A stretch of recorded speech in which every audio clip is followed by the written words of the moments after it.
Perkenalkan, madu murni yang dihasilkan oleh lebah Apis mellifera tanpa proses pengolahan. Sehingga enzim dan nutrisi yang terkandung di dalamnya masih tetap terjaga, termasuk ke dalam jenis madu multiflora. Madu bermanfaat untuk kesehatan. Di antaranya bisa menjadi ikhtiar sebagai antioksidan, mengendalikan gula darah, menjadi sumber energi, meningkatkan kualitas tidur, dan lain sebagainya. Butuh madu yang disukai seluruh anggota keluarga? Pilih madu saja yang 100% madu murni tanpa bahan tambahan lainnya. Madu murni, Sunnah Nabi.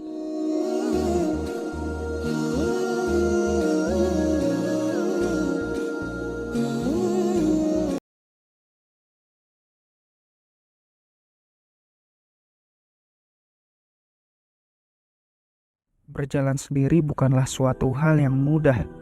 Berjalan sendiri memang terasa berat. Berjalan sendiri penuh tantangan dan perjuangan. Tapi apakah kita benar-benar bisa berjalan sendiri? Bahkan ketika kita berjalan di bawah sinar matahari dan bulan pun, kita selalu ditemani oleh bayangan diri kita. Mungkin ini hanya contoh dari sebagian kecil. Contoh lain yang bisa kita lihat bagaimana Rasulullah SAW ketika berdakwah. Beliau berdakwah pun tidak sendiri. Banyak para sahabat yang mendukung dengan caranya masing-masing. Seperti Abu Bakar yang menemani setiap langkah peristiwa Rasulullah SAW, Umar bin Khattab dengan keberanian dan kekuasaannya mempertahankan Islam, Ali bin Abi Thalib dengan keahliannya dalam menggunakan pedang di medan pertempuran.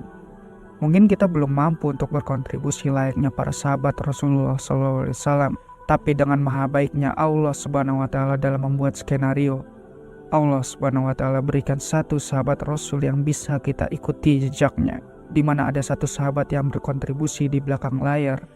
Beliau sangat berpengaruh terhadap pergerakan dakwah Islam dengan cara menggunakan hartanya, yaitu Utsman bin Affan. Agar ketika kita tidak mampu berkontribusi seperti Sayyidina Ali, Abu Bakar, dan Umar, kita bisa mengikuti jejak Utsman bin Affan. Bukankah kita nanti ditanya oleh Allah Subhanahu wa Ta'ala, apa kontribusimu terhadap dakwah Islam? Tentu rumah muslim tidak ingin sendirian. Kami ingin sekali membuka peluang yang lebih luas agar bisa bersama berkontribusi terhadap dakwah Islam. Semoga semakin banyaknya ayah bunda yang ikut andil menjadi bagian keluarga rumah muslim, semakin banyak juga orang-orang yang bisa merasakan manfaatnya. Kami hanya bisa memberikan apa yang kami bisa. Insya Allah, selebihnya Allah yang akan membalas kebaikan ayah bunda.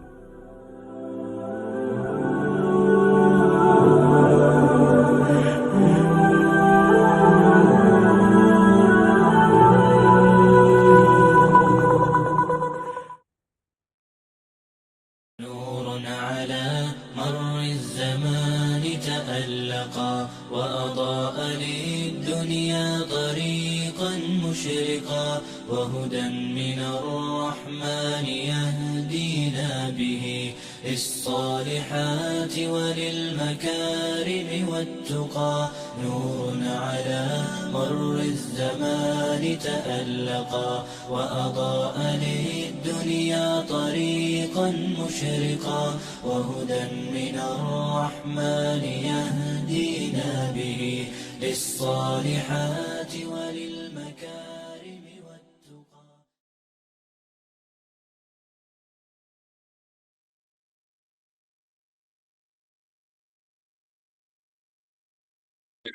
Bismillahirrahmanirrahim. Assalamualaikum warahmatullahi wabarakatuh.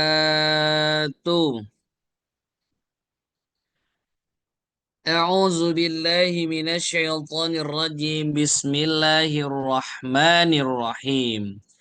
Alhamdulillahi rabbil alamin. Alhamdulillahilladzi ahyana ba'dama amatana wa ilaihin nusur. Asbahna wa asbaha mulku lillah walhamdulillahi la syarikalah la haula wa la quwata illa billahil aliyyil azim. Amma ba'd. seluruh keluargaku, rumah muslim dimanapun berada yang sama-sama dirahmati Allah Subhanahu wa Ta'ala. Bersyukur kepada Allah pada kesempatan pagi hari ini kita semuanya Allah takdirkan kembali untuk sama-sama kembali hadir dalam program rutinan yang diselenggarakan oleh Rumah Muslim yaitu Quranic Vibes, mengawali hari dengan kalam ilahi. Mudah-mudahan hadirnya kita pada kesempatan pagi hari ini senantiasa menghadirkan ridha dan maghfirah dari Allah Subhanahu wa taala. Amin ya Allah ya rabbal alamin. Salawat beserta salam senantiasa terlimpah curahkan kepada baginda alam Nabi besar Muhammad sallallahu alaihi wasallam. Ayah bunda, abang kakak yang sama-sama dirahmati Allah Subhanahu wa taala. Seperti biasa mengawali aktivitas kita pada kesempatan pagi hari ini, Abdul ngajak kembali nih ke sahabat-sahabat semuanya, keluargaku semuanya. Yuk mari sama-sama kita syiarkan, sebarkan link Zoom-nya, ajak teman-teman kita yang lain untuk sama-sama bergabung bersama kita pada kesempatan pagi hari ini. Karena tema yang diangkat pagi hari ini menjadi pondasi diterimanya segala amal ibadah kita, wabil khusus ibadah sholat kita. Yaitu dengan satu tema yang diangkat, wudhu penuh syahdu. Masya Allah ya.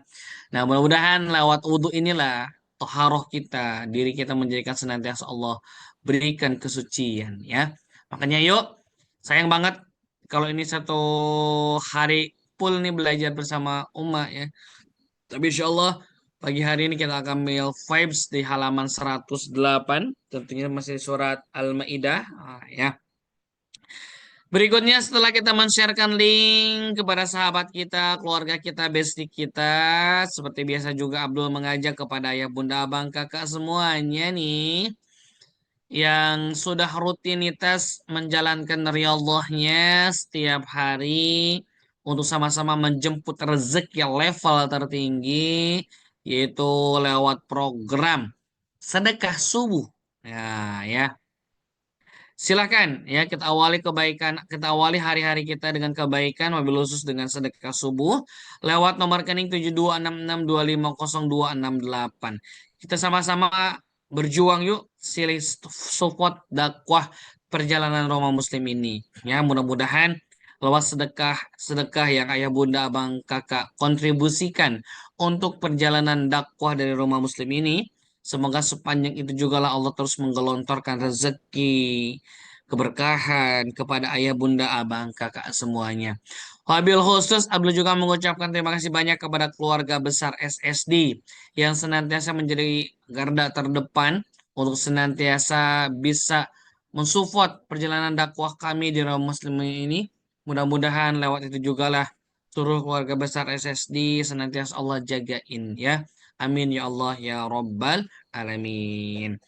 Yuk, yang belum open cam, silakan sama-sama open cam di pagi hari ini.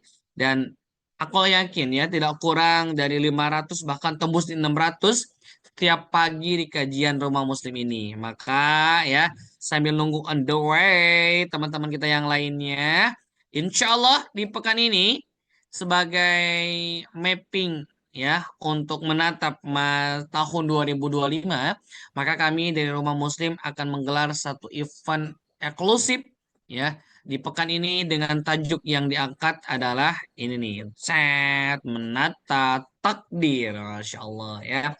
Ini serunya akan dibersamai oleh dua guru yang akan membersamai kita ya.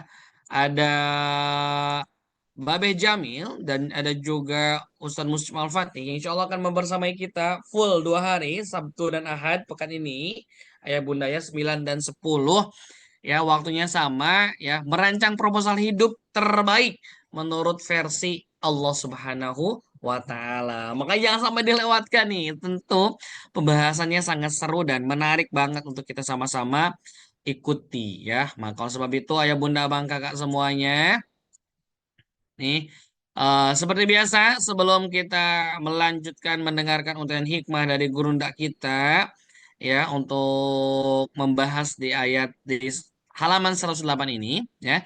Yang belum mendaftarkan diri di kelas eksklusif pekan ini boleh ayah bunda link pendaftarannya sudah tersebar di kolom chat ya. Sudah tersebar juga di grup-grup Rumah Muslim. Silahkan ayah bunda abang kakak semuanya bisa mendaftarkan diri. Ya, Masya Allah ya. Yuk, seperti biasa ayah bunda semuanya. Tapi sebelum itu Abdul pengen tanya dulu nih kondisi di ayah bunda semuanya gimana kondisi kabarnya sehat? Dan bagaimana juga kondisi di daerahnya? Karena Sukabumi hari ini Masya Allah lagi Allah berikan pesan cintanya lewat hujan yang terus mengguyur. Bahkan beberapa daerah ketimban banjir. Gimana nih daerah ayah bunda, abang kakak semuanya? Aman ya? Alhamdulillah baik Kang, sehat Kang, Alhamdulillah. Malang cerah, Alhamdulillah ya. Masya Allah, barokallah, barokallah ya. Dari kemarin hujan sampai malam ini, Masya Allah, saminya hujan Kang Abdul. Oh, dari Tegal, Lembang hujan. Oh, Bunda Gita, betul.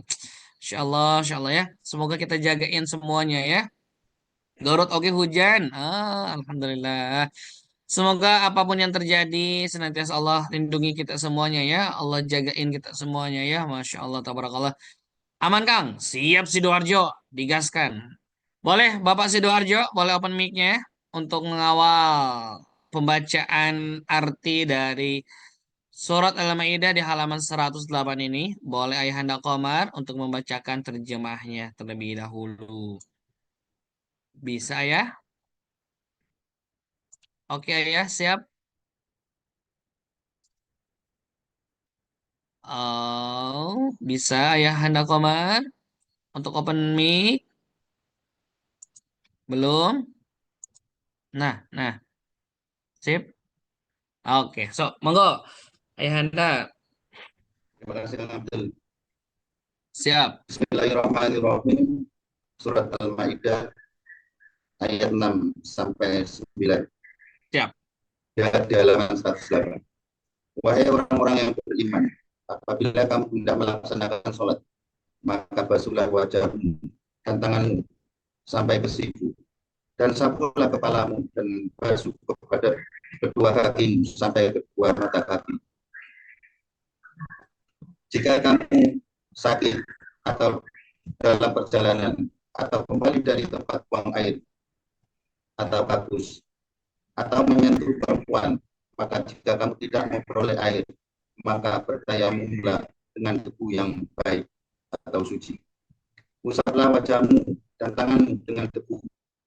Allah tidak ingin menyulitkan kamu, tetapi Dia hendak membersihkan kamu dan menyempurnakan nikmat-Nya bagimu agar kamu bersyukur. Dan ingatlah akan karunia Allah kepadamu dan perjanjiannya yang telah dilakukan kepadamu ketika kamu mengatakan, kami mendengar dan kami menaati, dan bertakwalah kepada Allah. Sungguh Allah Maha mengetahui segala isi hati. Wahai orang-orang yang beriman, jadilah kamu sebagai penegak keadilan karena Allah ketika menjadi saksi dengan adil, dan janganlah kebencianmu terhadap suatu kaum mendorong kamu untuk berlaku tidak adil. Berlaku adillah, karena adil itu lebih dekat kepada takwa, dan bertakwalah kepada Allah. Sungguh Allah Maha teliti apa yang kamu kerjakan. Allah telah menjanjikan kepada orang-orang yang beriman dan beramal soleh bahwa mereka akan mendapat ampunan dari dan pahala yang besar. Terima kasih Kang Abdul. Masya Allah, tabarakallah ayahandaku yang telah membacakan terjemahnya dari surat Al-Maidah di halaman ke-108. Masya Allah. Mudah-mudahan segala pahala membersamai yang membaca dan umumnya kita yang mendengarkan ikut menyimak. Semoga kebulatiran keberkahannya. Amin ya Allah ya Rabbal Alamin. Timika Papua cerah, Tasikmalaya hujan, Palembang mendung, Keramat Jatim hadir. Oke, siap. Cek sound dulu ya Bunda, karena ada yang merespon tidak jelas suaranya. Apakah suara Abdul aman terkendali Ayah Bunda Abang Kakak? Oke, Depok mendung. Sip. Jelas aman ya. Oke. Apabila dari Ayah Bunda kurang jelas, mungkin jaringannya yang pertama, yang kedua mungkin tidak pakai headset, boleh pakai handsfree ya. Oke, siap. Iya, Alhamdulillah. Baik, pagi hari ini kita masuk di halaman ke 108 Ayah Bunda ya. Yang baru bergabung, Abdul ucapkan selamat datang nih. Quranic Vibes, seperti biasa. Kita akan diving perjalanan kedalaman Al-Quran. Alhamdulillah hari ini sudah masuk di halaman 108 ya. Dan yang dipakai adalah mushaf pojok kalau kata Uma ya, ataupun mushaf Usmani. Di mana cirinya mushaf Usmani, akhir ayat, akhir lembarannya ayat. Yang kedua, satu halaman itu kurang lebih ada 20 baris ya. Silakan, tinggal disamakan saja ya. Masya Allah. Gimana ya Bunda Bang Kakak semuanya? Sudah siap menyimak pagi hari ini? Mana senyumannya? Mana semangatnya keluarga rumah muslim? Coba, coba, coba, coba. Keluarga rumah muslim. Rumah ilmu untuk semua. Masya Allah. Tabarakallah, ayah bunda abang kakak semuanya nih. Oh, ini sudah ada yang mau bertanya lagi. Masya Allah, seru banget ya. Kak Abdul, kalau sholat sunnah, kalau sholat sunnah, wudhu apa boleh niatnya digabung dengan sholat sunnah qobliyah atau sholat sunnah rawatib yang lainnya? Insya Allah ya Bunda. Hari ini kita akan temukan jawabannya ya. Tapi saya tahu Abdul sih, kalau wudhu itu bisa dipakai untuk sholat apapun ya. Kecuali tayamum. Kalau tayamum, kalau tidak salah sih, hanya satu waktu, satu waktu. Nah ya, Insya Allah nih, hari ini kita akan temukan jawabannya ya. Wudhu dengan syahdu. Masya Allah ya. Yuk, ayo bunda abang kakak semuanya. Kalau sudah pada siap, mari siapkan tenangkan hati kita, pikiran kita terlebih dahulu. Sambil nunggu on the way, sahabat kita yang lainnya nih, yang masih persiapan prepare mau masuk. Nah, mari sama-sama kita akan simak dulu video bumper berikut ini. Selamat menyaksikan.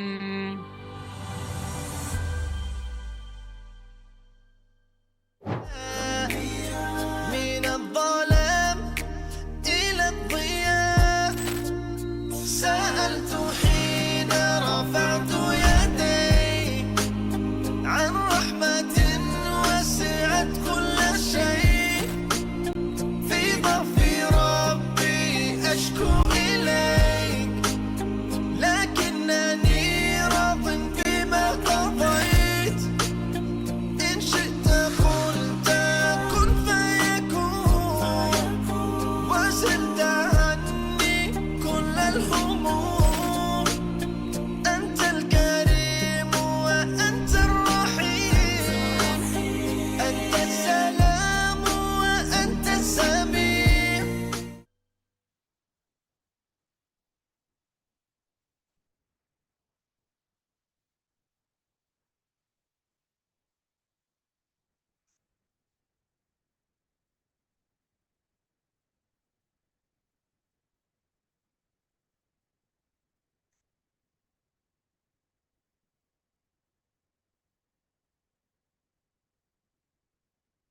Bismillahirrahmanirrahim. Yuk, ayah bunda, abang kakak semuanya yang sama-sama dirahmati Allah Subhanahu wa taala. Mari sama-sama kita akan menyimak ya untayan hikmah yang pagi hari ini tentu akan dibersamai oleh gurunda tercinta kita, Ustadz Muslim Al-Fatih dengan tema wudhu dengan penuh syahdu. Siap ayah bunda, abang kakak? Lebih terasa pagi hari ini. Nah, gitu senyuman terbaiknya. Masya Allah, bahagia ya. Walaupun cuaca mendung nggak jadi masalah. Yang penting wajah kita tidak mendung. Yuk, karena gurunda kita telah nampak hadir di tengah-tengah kita ya bunda, abang, kakak semuanya. Mari sama-sama kita akan simak untayan hikmah dengan penuh cinta akan disampaikan oleh gurunda tercinta kita. Oleh sebab itu, kepada gurunda kami tercinta, Ustadz Muslim Al-Fatih, falyatafaddal alaihi mashkuro. Bismillahirrahmanirrahim. Aqulu lakum assalamualaikum warahmatullahi wabarakatuh. Waalaikumsalam warahmatullahi wabarakatuh. Alhamdulillah, alhamdulillahilladzi hadana lihadza wa ma kunna linahtadiya laula an hadanallah. Segala puji bagi Allah Subhanahu wa taala yang tanpa hidayah darinya kita tidak mungkin bisa beribadah kepadanya. Walhamdulillahilladzi ahyana ba'dama amatana wa ilaihin nusyur. Segala puji bagi Allah Subhanahu wa taala yang telah menghidupkan kita semua setelah sejenak mewafatkan kita dalam prosesi tidur, dan pada akhirnya nanti kita akan dikembalikan kepada Allah, akan dikumpulkan di hadapan Allah.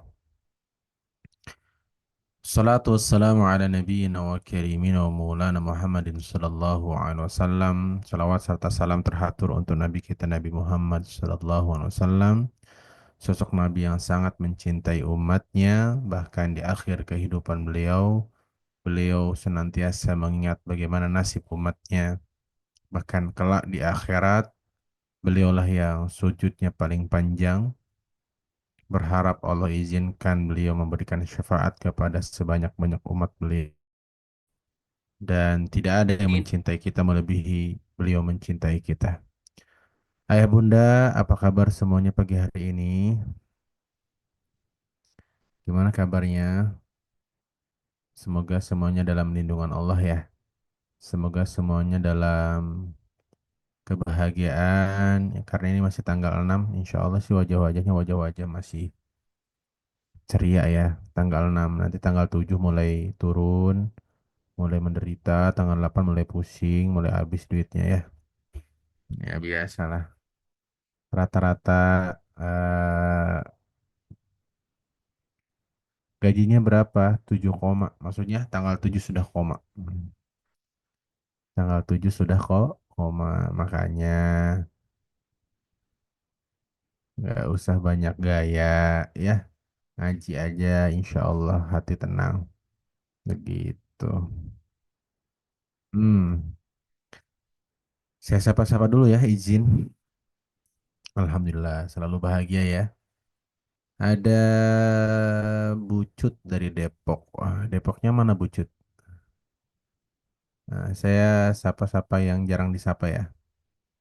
Ada Bucut dari Depok nih. Saya juga di Depok nih. Bucut, jangan-jangan tetangga lagi sebelahan. Ada siapa lagi? Bu Lilik Samarinda. Wah, lama saya nggak ke Samarinda ya. Semoga Allah izinkan kembali ke Samarinda. Samarinda. Bu Lilik tuh setia. Samarinda terus. Nggak pernah sama yang lain. Oh, Cinere. Saya sering isi di Cinere, Bucut, di Rumil. Tahu Rumil nggak, Bucut? Rumah Ilmu Al-Hilya. Atau jangan-jangan Jamah Rumil ini ya. Ada Bu Nia Jakbar, Jakarta Barat. Berarti di Jakarta ya?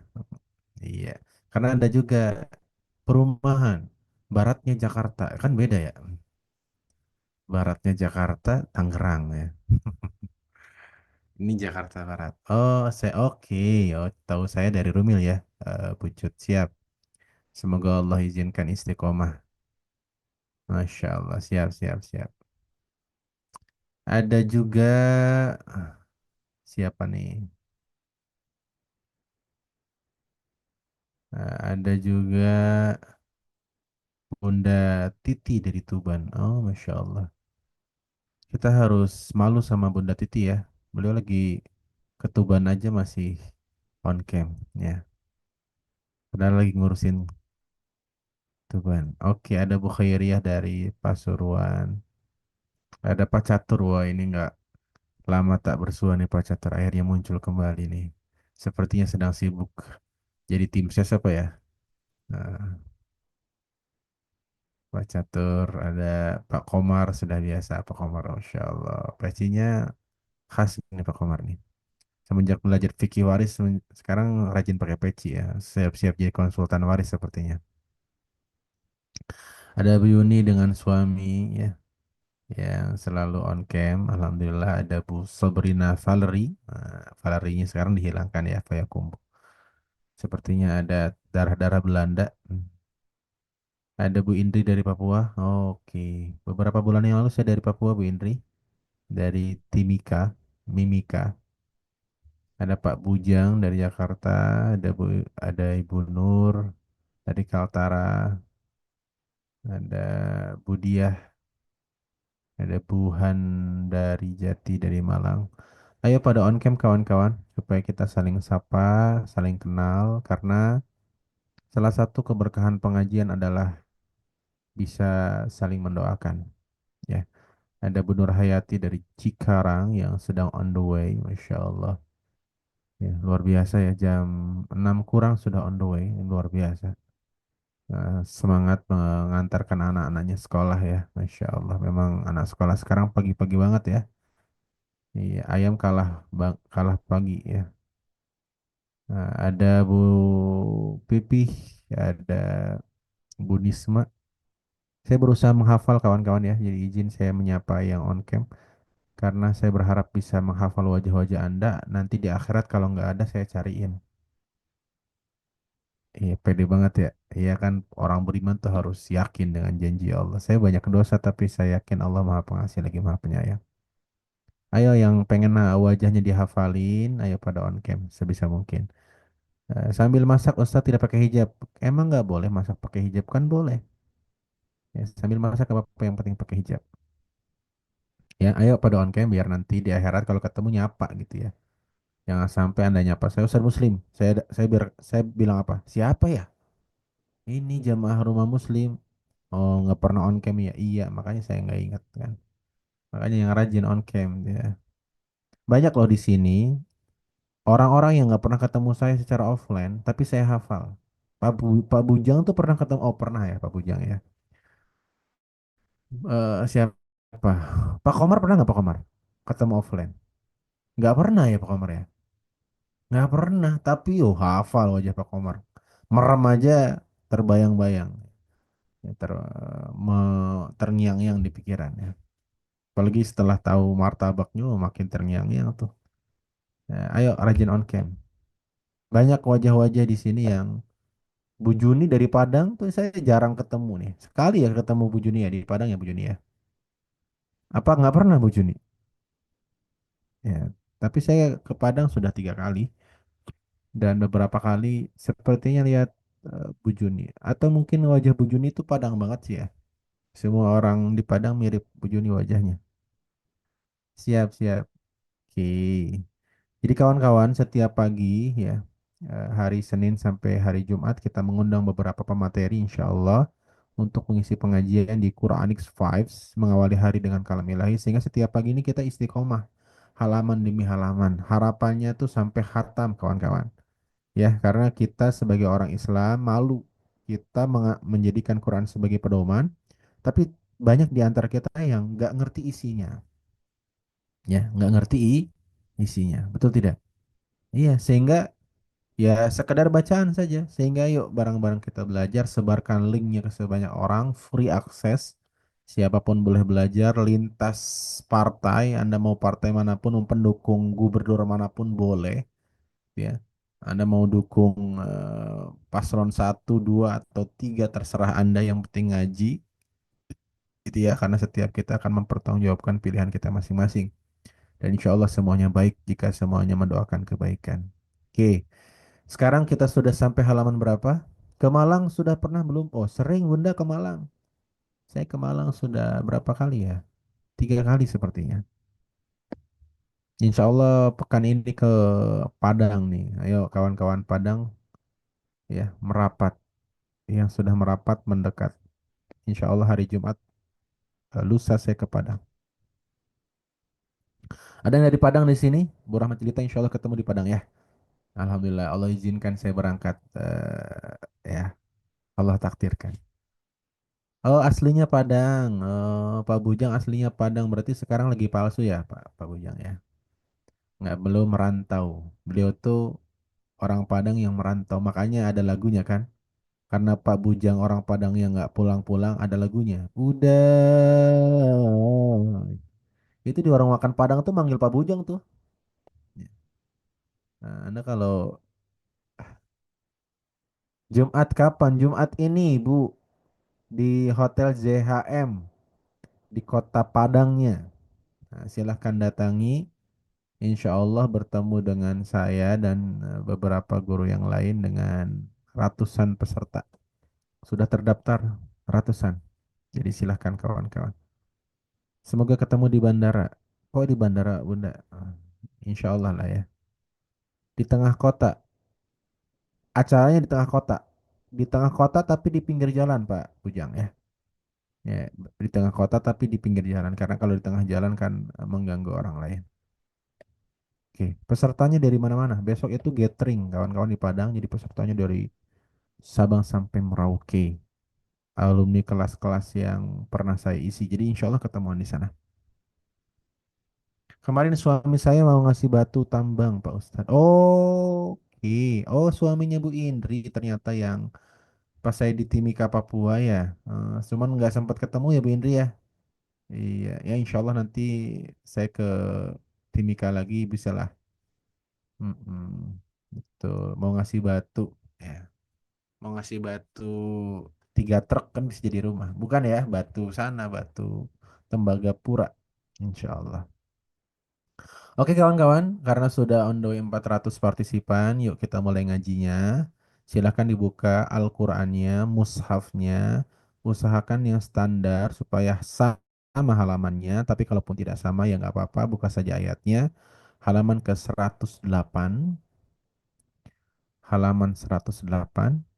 Ya, insya Allah sih kalau Anda beli Qur'annya di Gramedia, di Syamil, Kamil, insya Allah halamannya sama. Al-Quran halaman ke 108 kita udah masuk surat Al-Maidah. Masya Allah, tabarakallah. Nggak kerasa ya? Iya nih, udah Al-Maidah aja. Al-Maidah tuh banyak kisah seru. Nah, tapi Al-Maidah juga adalah salah satu surat yang membahas tentang ibadah wudhu paling detail. Makanya pagi hari ini kita akan membahas wudhu yang penuh syahdu. Sudah ketemu kawan-kawan? Ayatnya ayat ke-6 sampai ayat ke-9 satu halaman itu insya Allah kita baca barang-barang ya. Oke, Afwan Uma jadwal setelah acara EG di mana Ustadz? Saya setelah dari Padang ke Payakumbuh. Nah, jadi acaranya tuh safari dari Padang lanjut ke Payakumbuh. Jadi saya sampai hari Selasa di Sumatera Barat. Kawan-kawan yang merasa di Sumatera Barat boleh mendekat ya. Boleh lihat status WhatsApp saya, biasanya saya update gitu di Payakumbuh mengisi pelatihan guru se-Kabupaten 50 kota. Oh, berarti Ustadz ngisi 50 kota? Enggak, namanya aja itu Kabupaten 50 kota. Nah, Allah alam itu ya. Padahal kotanya cuma satu, tapi namanya 50 kota. Hotel apa di Payakumbuh? Hotel Syariah, Bu Sabrina Valery. Hotel Syariah terbesar kayaknya di Payakumbuh. Karena setiap saya ke Payakumbuh, saya menginap di hotel Syariah tersebut. Ya, hotel, saya lupa namanya, tapi itu hotel Syariah terbesar. Oke. Bu Yuni bilang suara saya mengecil. Sebelum saya mulai, saya pastikan dulu apakah betul suara saya kecil. Mohon direspon kawan-kawan yang bisa merespon supaya saya bisa mengevaluasi. Suara saya jelas. Coba sebutkan kota Anda dan bilang jelas. Ya, suara saya sampai kemana aja nih? Ya, suara saya sampai kemana aja? Jelas Jakarta, oh, Bangkok jelas. Wih, nyampe Bangkok ya. Ada Karawang jelas. Sebatik, Sebatik itu pulau seberang di Kalimantan. Bandung jelas. Timika jelas. Wonogiri jelas. Masya Allah. Inilah kecanggihan teknologi ya. Sekali ngomong suara saya nyampe ke Timika. Masya Allah. Siap. Berarti yang tadi bilang suaranya mengecil bukan mikrofon saya atau suara saya, tapi kuota Anda yang mengecil mungkin ya. Jadi semakin habis, semakin gak jelas, silahkan datangi counter terdekat, beli kuota, pastikan bayar, jangan ngutang. Karena kalau belinya ngutang kadang-kadang sinyalnya nggak bagus juga. Gitu ya. Kalau pakai WiFi, pastikan langganan WiFi-nya sudah terbayar. Ya, kadang-kadang kalau belum bayar suka begitu tuh. Ya. Ustadz wifi-nya sudah bayar. Berarti sinyalnya. Silakan naik ke puncak gunung, cari sinyal yang bagus supaya mendapatkan suara yang lebih baik. Dan memang saran saya pakai headset. Pakai headset biar makin jelas nih. Ada yang sudah pakai headset nih? Mana coba? Kalau pakai headset, insya Allah suaranya lebih jelas. Atau pakai headphone. Headphone tuh yang nutupin telinga. Insya Allah tuh bisik-bisik tetangga pun nggak kedengeran tuh. Ya, syukur-syukur nyewa speaker hajatan. Jadi yang mendengar sekomplek perumahan. Nah, itu lebih bermanfaat insya Allah. Oke? Iya, siap. Silahkan yang mau baca terjemahannya. Jadi kita tuh punya kebiasaan setiap mau memulai pengajian dibaca dulu ayat demi ayat. Yang mau baca antri ya, raise hand. Kalau bisa sih yang raise hand wajah-wajah baru yang nggak pernah raise hand biar dapat pahala, biar ikutan dapat pahala, biar juga makin kenal dan makin saling mendoakan. Ayo, eh, ini yang raise hand masih wajah-wajah lama. Ayo, wajah-wajah baru, ayo. Jangan sampai saya Bu Indri Papua. Siap Bu Indri dari Papua. Bu Indri sudah boleh dibaca yang di screen atau boleh baca sendiri. Pakai Quran barangkali di screen tidak jelas. Bismillahirrahmanirrahim. Assalamualaikum warahmatullahi wabarakatuh, Pak Ustadz. Waalaikumsalam warahmatullahi wabarakatuh. Ayat keberapa, Pak Ustadz? Al-Maidah ayat yang ke-6 tentang wudhu ini. Sudah ketemu, Bunda? Sudah. Bunda, Maaf, Bunda di nggak baca. Papua. Bunda di Papua sekarang? Di Papua, Pak Ustadz, Aman Timika. ya? Aman, Tidak sedang Alhamdulillah. dikejar OPM kan? Oh tidak, oke, boleh silahkan Bunda. Tugasnya suami saya itu, Pak Ustadz. Oke, iya, suaminya polisi ya. Masya Allah. Siap, Bunda. Silakan, Bunda. Wah, Bismillahirrahmanirrahim. Wahai orang-orang yang beriman, apabila kamu hendak melaksanakan sholat, maka basuhlah wajahmu dan tanganmu sampai ke siku, dan sapulah kepalamu dan basuh kedua kakimu sampai kedua mata kaki. Jika kamu junub, maka mandilah.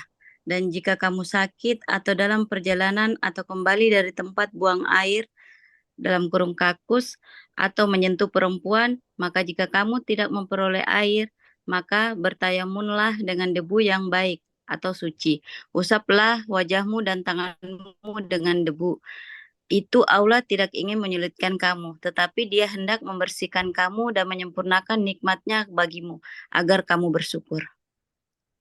Sadaqallahul azim. Terima kasih, Pak Ustadz. Ya, terima kasih Bu Indri. Masya Allah, akhirnya ada perwakilan ya dari Papua. Di sana sudah jam 8, kawan-kawan. Iya, Masya Pak Allah. Ustadz.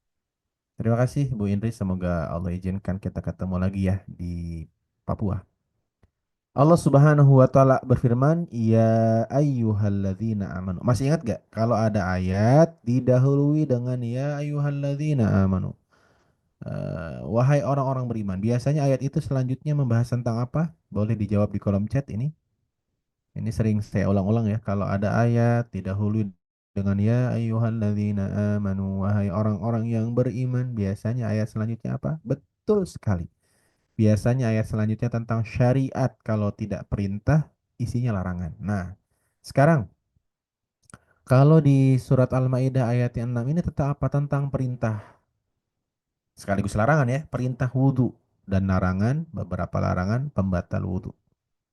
Oke, kita bahas.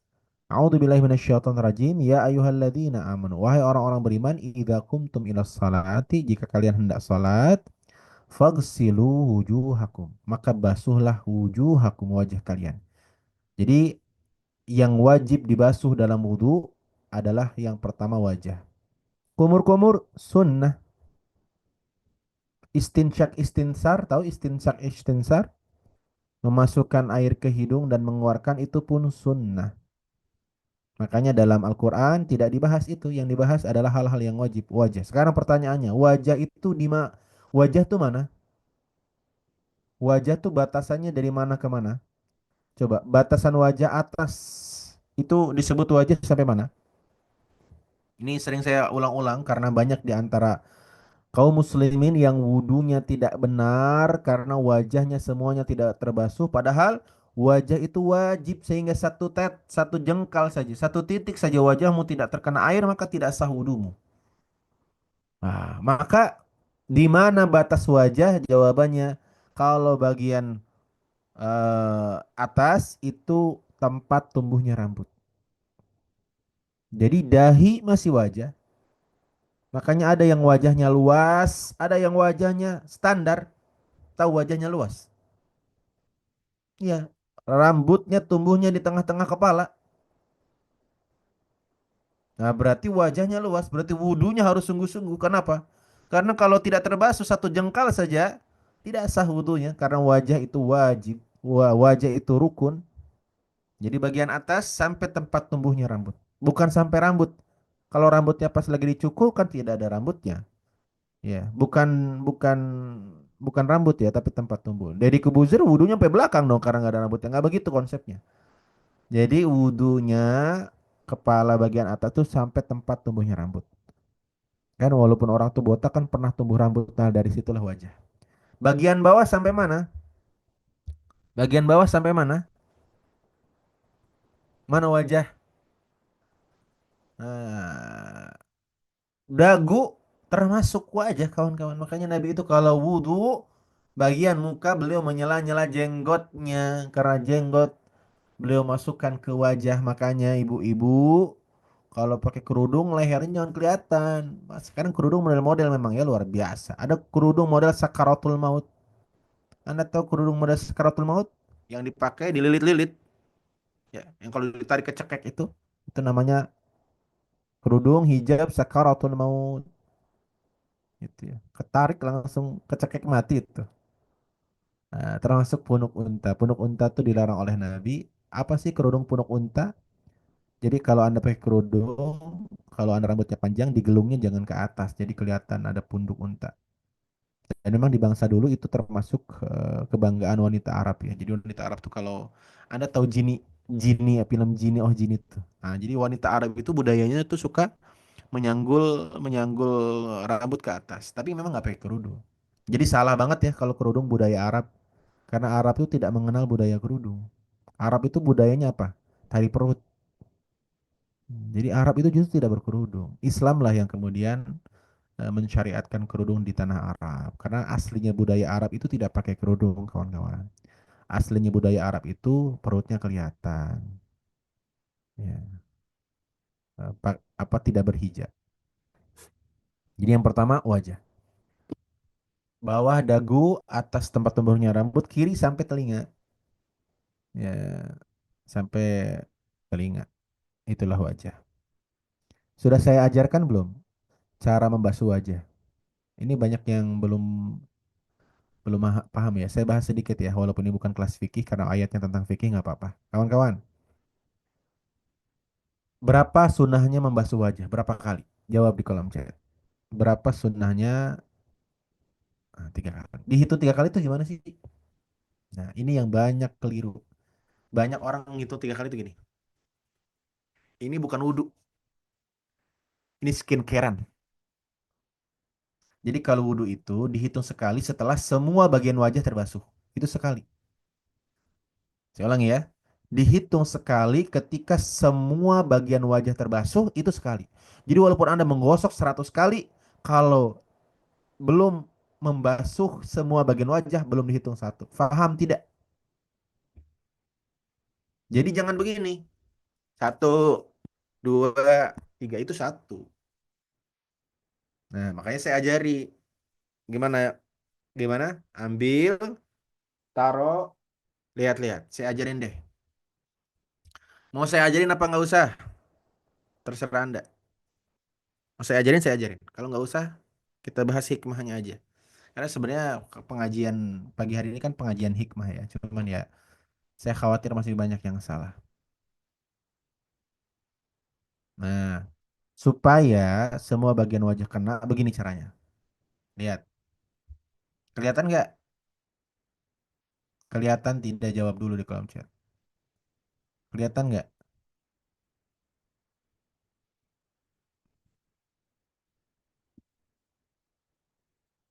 Kelihatan. Orang saya belum mempraktekkan kok sudah kelihatan Anda punya ilmu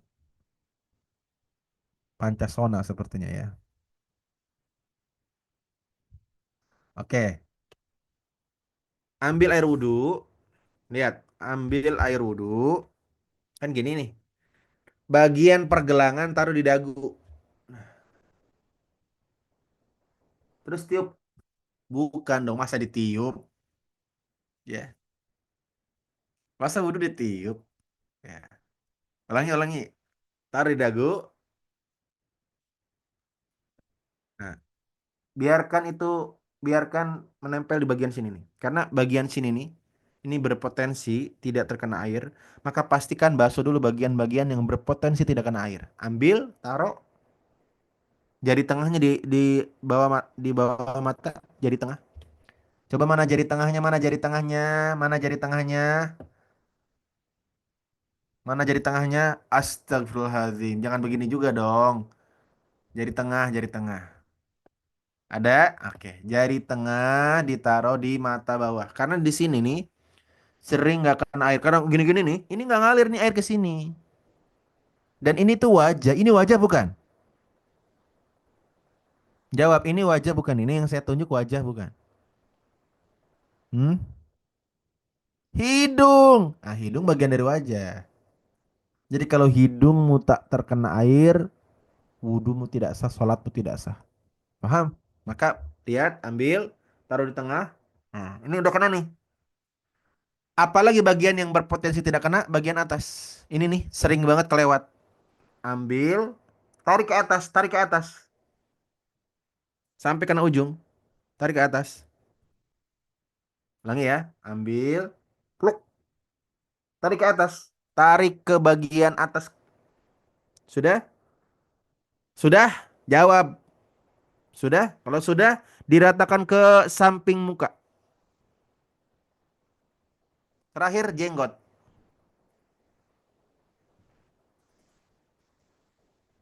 Yang terakhir gak usah diikutin, itu improvisasi aja.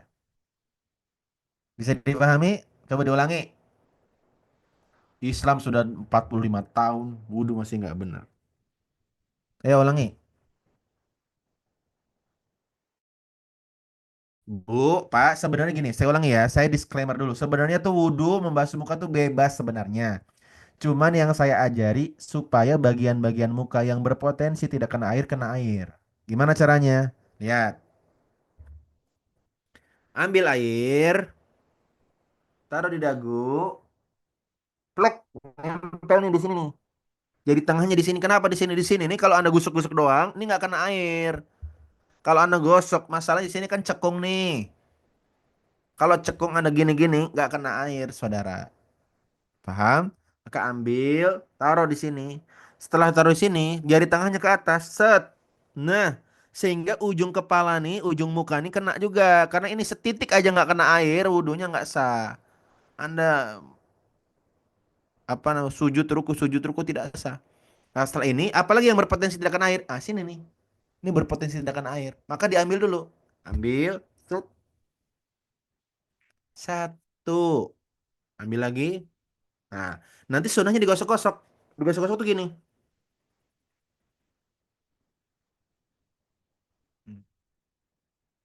Paham? Kalau Rasul jenggotnya panjang Pak Komar. Kalau Rasul begini wudhunya. Ambil, tarik. Nah, begini Rasul. Kenapa begini? Karena jenggotnya panjang. Kalau saya cukup begini. Karena cuma 11 helai jenggotnya. Sampai sini jelas tidak? Ustadz, kalau wudhu di tempat terbuka gimana? Saya sering nggak buka hijab. Wudhu di tempat terbuka, bagaimana? Boleh tidak? Boleh. Anda jangankan mau di tempat terbuka, di air terjun pun boleh. Ustadz, boleh nggak buka kerudung? Boleh. Yang penting tidak ada bapak-bapak, tidak ada yang bukan mahram melihat. Nah, tapi masalahnya kadang-kadang ada beberapa tempat wudhu yang bercampur laki perempuan dan tempat perempuannya tidak ada penutupnya. Lantas bagaimana solusinya? Betul tidak? Solusinya ada dua. Yang pertama, ini solusi kalau memang ingin wudhunya sempurna, membuka hijab sehingga wudhunya tidak terhalangi oleh hijab, cari toilet, cari kamar mandi, pastikan bersihkan dulu kamar mandinya, disiram, di wipol, digosok, dicat ulang. Bukan ya, Anda bukan tukang, Anda mau wudhu. Ya, cukup siram aja pakai air supaya najisnya hilang. Itu saja. Bisa dipahami? Ya. Sebelum masuk kamar mandi baca bismillah, setelah itu wudhu. Wudhunya sah di toilet. Tapi pastikan dulu toiletnya disiram aja. Gak usah pakai wipong, gak usah pakai dicat ulang ya, karena Anda bukan tukang. Solusi yang kedua, Ustadz toiletnya kotor, Ustadz. Ada jejak kehidupan yang belum tersiram. Paham? Kan ada tuh kadang-kadang toilet ya. Ada jejak kehidupan yang belum tersiram. Saya mau nyiram tuh kadang-kadang saya jadi kayak orang hamil. Maksudnya apa? Muntah-muntah Pak Ustadz. Nggak bisa saya wudhu di toilet. Lantas bagaimana? Cara yang kedua, Anda wudhu tetap di tempat terbuka dengan cara tetap menggunakan hijab dan menggunakan madhab Syafi'i sebagai solusinya. Dalam madhab Syafi'i, seseorang yang terpaksa tidak membuka hijab karena udzur syar'i boleh mengusap kepala bagian kerudungnya bukan kepalanya. Karena Nabi pernah berwudu tanpa membuka sorban dan yang diusap adalah sorbannya. Itu cara yang kedua. Cara yang kedua paham? Jadi kalau memang tempatnya terbuka, Anda nggak bisa buka hijab dan ada bapak-bapak yang ngeliatin dan memang bukan terlihat tapi ngeliatin. Ya. Mungkin dikira Anda istrinya atau mungkin Anda mirip dengan mantan istrinya, wallahu a'lam bishawab. Maka cara yang kedua ditempuh. Bagaimana caranya? Wudhu normal tapi bagian kepala diusap kerudungnya. Kerudung siapa? Masing-masing. Atau cara yang ketiga. Bagaimana cara yang ketiga? Perhatikan cara yang ketiga. Lihat-lihat. Lihat ibu-ibu. Ambil wudhu normal, terus ambil air, terus tarik kerudung ke depan dikit, set, masuk ke tangan ke kerudung. Ke kerudung siapa? Ke kerudung masing-masing. Jangan sampai Anda masuk ke kerudung orang lain, bisa ditimpukin. Tarik sedikit ke depan, set, masukin. Nah, usap, set, cukup. Dalam mazhab Syafi'i, sebagian kepala sudah mewakili yang lainnya. Jelas begitu pun berlaku untuk tangan dan kaki. Oke, ada lagi nggak pertanyaan? Makanya Anda kalau mau wudhu, ya memang itu kan pencegahannya ya berhentinya di masjid-masjid besar ya. Tapi kadang-kadang ada masjid-masjid yang memang tidak prefer untuk wudhu. Jelas ya? Oke. Bagian muka bisa, kecuali muka Anda sampai punggung. Kan muka nggak sampai punggung.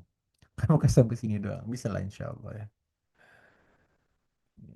Tuh. Makanya solusi paling bagus di toilet wudhunya. Itu solusi paling. Makanya kan solusi nomor pertama wudhunya di toilet. Bagaimana wudhunya orang yang sedang diopnam? Wudhu yang sedang diopnam. Kalau sedang sakit dan tidak memungkinkan untuk mendapatkan air, tayamum saja. Islam tidak mempersulit ibadah umatnya ya. Kalau usap rambutnya bagian rambut dekat tengkuk, boleh. Boleh. Boleh juga lewat depan, boleh juga lewat belakang, Bunda. Boleh bunik, tapi memang lebih afdol bagian depan.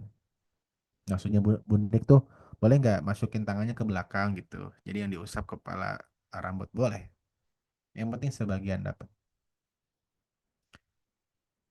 Satu kali wudhu untuk berapa kali? Untuk 1 tahun sholat juga boleh, selama tidak batal. Selama tidak batal. Berarti Anda nggak boleh kentut, nggak boleh BAB. Tahan aja terus. Ya, karena wudhu itu beda dengan tayamum. Kalau wudhu itu bisa berlaku untuk beberapa kali sholat sepanjang wudhunya tidak batal. Ya. Cuman memang disunahkan tajdidul wudu. Apa itu tajdidul wudu? Memperbaharui wudu. Itu disunahkan. Walaupun belum batal, disunahkan wudu lagi untuk merefresh. Jadi lebih segar gitu ya. Walaupun kadang-kadang wudu itu harusnya terpisah dengan niat yang lain. Kadang-kadang ada orang wudu kumur-kumur keluar kangkung. Ya. Orang sebelahnya shock ya. Orang sebelahnya shock. Wudu kumur-kumur keluar kangkung, buncis. Ya.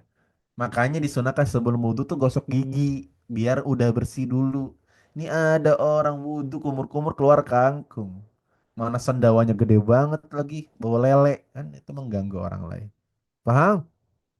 Nah, makanya disunahkan sikat gigi sebelum wudhu. Oke, gitu ya. Ini jadi pertanyaan fikih. Oke, kita bahas syahdunya. Ini kalau bahas fikih memang sudah ada kelasnya kawan-kawan ya. Insya Allah 2 pekan selanjutnya ada kelas bagus banget namanya fikih darah perempuan. Nah, dibahas nanti insya Allah saya bersama Ustazah Aini. Kenapa saya memanggil Ustazah Aini? Karena beliau perempuan. Jadi tunggu saja jadwalnya. update-nya di grup Rumah Muslim. Bagi kawan-kawan yang belum masuk grup Rumah Muslim, segera masuk supaya tahu update-nya.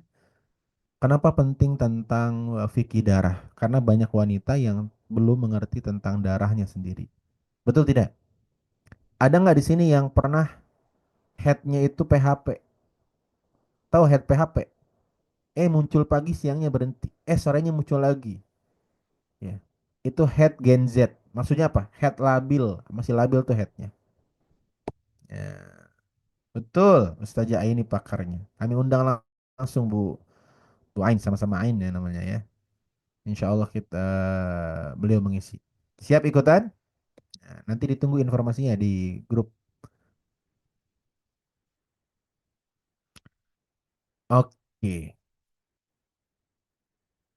Sama-sama dari Bawean betul.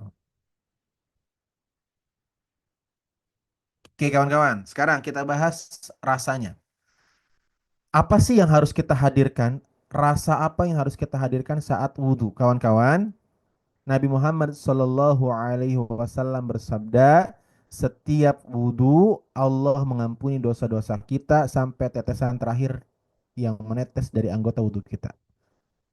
Jadi, aktivitas wudhu adalah aktivitas di mana dosa-dosa kita sedang dihapus oleh Allah dengan air wudhu. Maka, setiap Anda wudhu, Anda ngobrol sama Allah. Berdialoglah dengan Allah. Apa yang disampaikan? Yang disampaikan adalah memohon ampunan. Ketika Anda berkumur-kumur, ucapkan dalam hati, ya Allah, ampuni dosa-dosaku yang muncul lewat lisanku. Bisa dipahami? Ketika Anda membasuh tangan, ya Allah, ampuni dosa-dosaku yang muncul dari tanganku. Mencubit anak, kadang-kadang nggak sabar nyubit anak, anak mertua juga dicubit. Ya. Tahu anak mertua? Ya. Suami kadang juga dicubit. Ketika membasuh kepala, minta ampun ya Allah, maafkan diriku yang sering suudzon, isi kepala yang sering berprasangka buruk. Ketika membasuh kaki, minta ampun ya Allah, ampuni dosa kakiku yang sering melangkah ke tempat yang sia-sia bahkan maksiat. Begitulah wudhu yang seharusnya. Wudhu sambil memohon ampun karena wudhu adalah aktivitas di mana kita sedang diampuni dosa-dosanya. Akan lebih sempurna jika kita memohon ampunan ketika kita wudhu. Bolehkah wanita sedang haid wudhu? Boleh, tapi tidak boleh sholat. Wudhu boleh-boleh saja, tapi itu hanya untuk menjaga kebiasaan. Ya, mudawamatul wudhu. Walaupun sebagian ulama memakruhkan, tetapi sebagian yang lain mengatakan boleh-boleh saja karena orang yang junub pun, orang yang berhubungan suami istri, lantas mau tidur disunahkan mandi kalau tidak kuat atau tidak mau mandi, wudhu kata Nabi. Betul tidak? Minimal apa? Wudhu. Apakah wudhu itu membuat dia hilang dari hadas besar? Tidak. Tapi itu sebagai bentuk menjaga saja. Termasuk kalau misalnya Bu Yuni mau ronde 2, maka disunahkan ronde 1 selesai, wudhu dulu, baru ronde 2. Ya, jadi kalau ada mau ronde 2, ronde 3 diselahi wudhu. Ya. Gimana sayang lanjut ronde 2, wudhu dulu. Ternyata air pumpnya mati. Ditunda sampai besok. Bolehkah diganti tayamum? Boleh. Begitu kawan-kawan? Ada lagi? Pada saat wudhu tidak di rumah saat winter, apa boleh tidak melepas kaos kaki? Boleh. Dengan syarat dan ketentuan boleh nih. Sebelum boleh nih pakai kaos kaki, boleh diwudu dulu. Setelah wudhu pakai kaos kaki, setelah itu boleh diusap kaos kakinya setelah wudhu 1 hari bagi yang mukim, 3 hari bagi yang musafir. Apakah apakah setiap membasuh anggota wudhu harus baca doa tertentu? Tidak harus. Tetapi alangkah lebih baiknya setiap basuhan itu kita berdialog memohon ampun kepada Allah. Ya, nah, gitu. Nah, dan apa sih yang membuat ibadah itu tidak nikmat kawan-kawan? Wudhunya tidak nikmat, salatnya tidak nikmat. Itu gara-gara kita sedang sibuk memikirkan masalah. Jadi saking sibuknya memikirkan masalah, pernah nggak sampai wudhunya itu bolak-balik? Tadi bagian tangan udah dibasuh belum ya? Pernah nggak begitu? Was-was, pernah nggak? Udah selesai wudhu, udah mau masuk masjid, balik lagi ke tempat wudhu. Kenapa? Ih, kayaknya wajah belum deh. Ih, kayaknya tangan belum deh. Bener nggak? Pernah nggak? Jawab di kolom chat. Hmm? Siapa yang pernah jawab pernah di kolom chat? Yang pernah was-was di dalam wudhu? Pernah? Nah, sering. Pernah. Itu penyebabnya salah satunya adalah overthinking. Orang yang overthinking, thinkingnya konslet. Karena konslet sering was-was. Apa yang membuat orang overthinking? Belum bisa menerima takdir-takdir yang lalu, sekarang, dan masa depan. Sehingga dia sering khawatir tentang masa depan, sering tidak menikmati hari ini, dan sering sedih tentang masa lalu. Makanya insya Allah pekan ini saya undang langsung pakarnya nih. Kakeknya para trainer. Babe Jamil Az-Zaini di kelas khusus eksklusif menata takdir. Jadi takdir bisa ditata. Ternyata bisa ditata takdir itu. Ada beberapa takdir, ada beberapa hal yang bisa dalam kendali kita. Seperti apa pembahasannya? Insya Allah weekend ini kawan-kawan kita bahas Sabtu Ahad bersama kakeknya para trainer, Babe Jamil Az-Zaini dan cucunya para trainer ya, sebelahnya. Ya, bisa dipahami kawan-kawan ya, silahkan klik link pendaftarannya, free access kawan-kawan. Tetapi tentu kontribusi dari Anda akan membawa manfaat yang sangat besar. Setiap rupiah yang dikontribusikan insya Allah membawa pahala dan mengalir kepada kawan-kawan semua insya Allah Ta'ala. Oke. Nabi Muhammad SAW bersabda, perhatikan baik-baik. Nabi Muhammad bersabda, wailul lil aqabi minan nar. Apa artinya? Sungguh masuk neraka bagi mereka pemilik tumit. Hadisnya sahih riwayat Imam Bukhari dan Imam Muslim. Wailul lil aqabi minan nar. Apa artinya? Kata Nabi, sungguh celaka pemilik tumit. Tumit siapa yang celaka dan masuk neraka? Tumit orang yang wudhu, yang wudhunya nggak benar sehingga tumitnya nggak kena air. Anda tahu tumit? Bagian belakang kaki. Itulah kenapa saya praktekkan ya. Nggak mungkin saya tunjukin kaki saya di depan kamera. Ini bayangkan kaki saja. Ini tumit tuh bagian sini. Tumit itu bukan mau ketemuan ya. Tumit, iya sih itu juga betul sih. Tapi tumit maksudnya di sini ya. Bugita udah mulai pinter Bugita. Tumit di sini. Makanya kalau wudhu, kalau Anda membasuh kaki, kalau saya ngajarin ke jamaah, biar bagian ini kena, ini dulu yang dibasuh. Ambil air, ambil, kenain tumit, baru ke depan. Kalau saya ngajarin begitu. Kenapa? Karena ini bagian yang paling kata Nabi berpotensi tidak kena air. Karena ternyata orang wudhu begini, digosok-gosok depannya. Nah ininya nggak kena.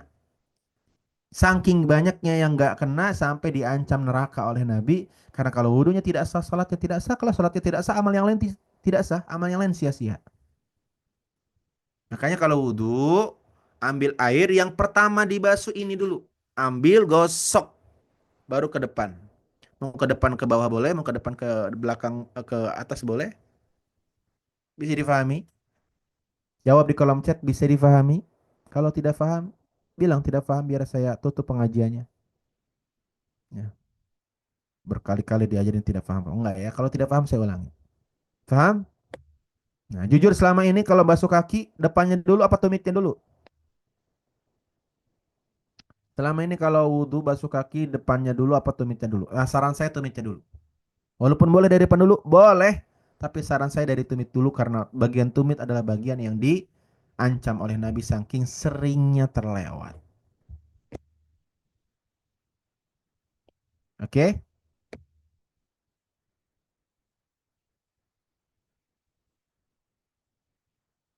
Ya, yang udah belajar di kelas fikih insya Allah tahu ya.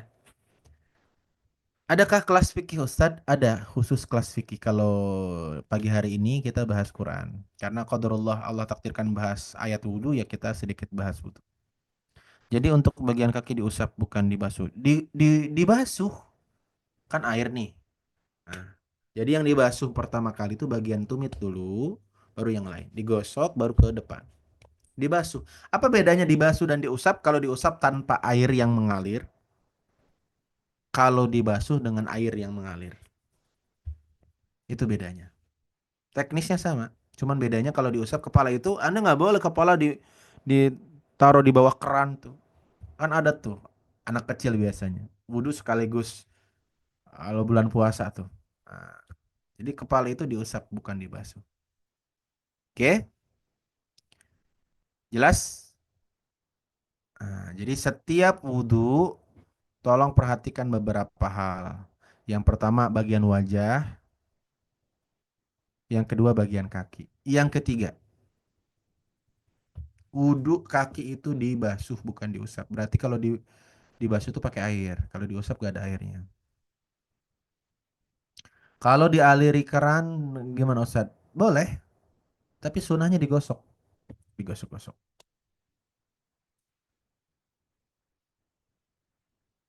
Wajah boleh diusap, dibasuh. Yang diusap cuman kepala. Wajah harus bawa air.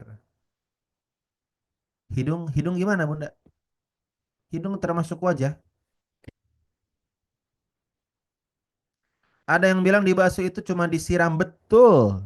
Dibasuh, dibasuh sama disiram itu beda. Bajunya dibasuh, bajunya disiram. Memang syarat wajibnya yang penting kena air. Cuma Nabi mencontohkan kalau wudhu bagian yang dibasuh itu digosok, digosok. Begitu. Paham ya? Sebagian ulama memasukkan telinga ke kepala, sebagian yang lain mengatakan telinga dan kepala terpisah. Boleh juga pakai gayung Pak Bujang. Yang penting mengalirkan air. Yang penting ada air yang mengenai bagian wajah-wajah, bagian wudhu yang harus dibasuh. Oke? Tapi lihat perhatikan ayat selanjutnya. Idza kuntum ila sholati faghsilu wujuhakum, basuhlah wajah kalian, wa aydiyakum ilal marafiq. Tangan kalian sampai siku, wamsahu birusikum, dan usaplah kepala kalian, wa arjulakum ilal ka'bain, dan basuhlah kaki kalian sampai mata kaki. Wa in kuntum junuban fattahharu, kalau kalian sedang junub maka bertaharahlah. Wa in kuntum marada aw ala safarin aw jaa ahadun minkum minal ghaid aw lamastumun nisa. Nah, di sini ada kalimat aw lamastumun nisa, atau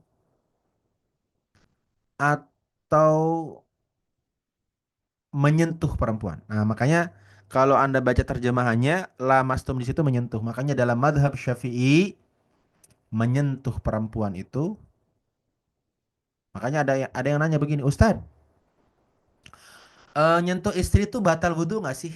Menurut Anda batal tidak? Jawab. Saya pengen tahu jawaban Anda dulu sebelum saya jelaskan.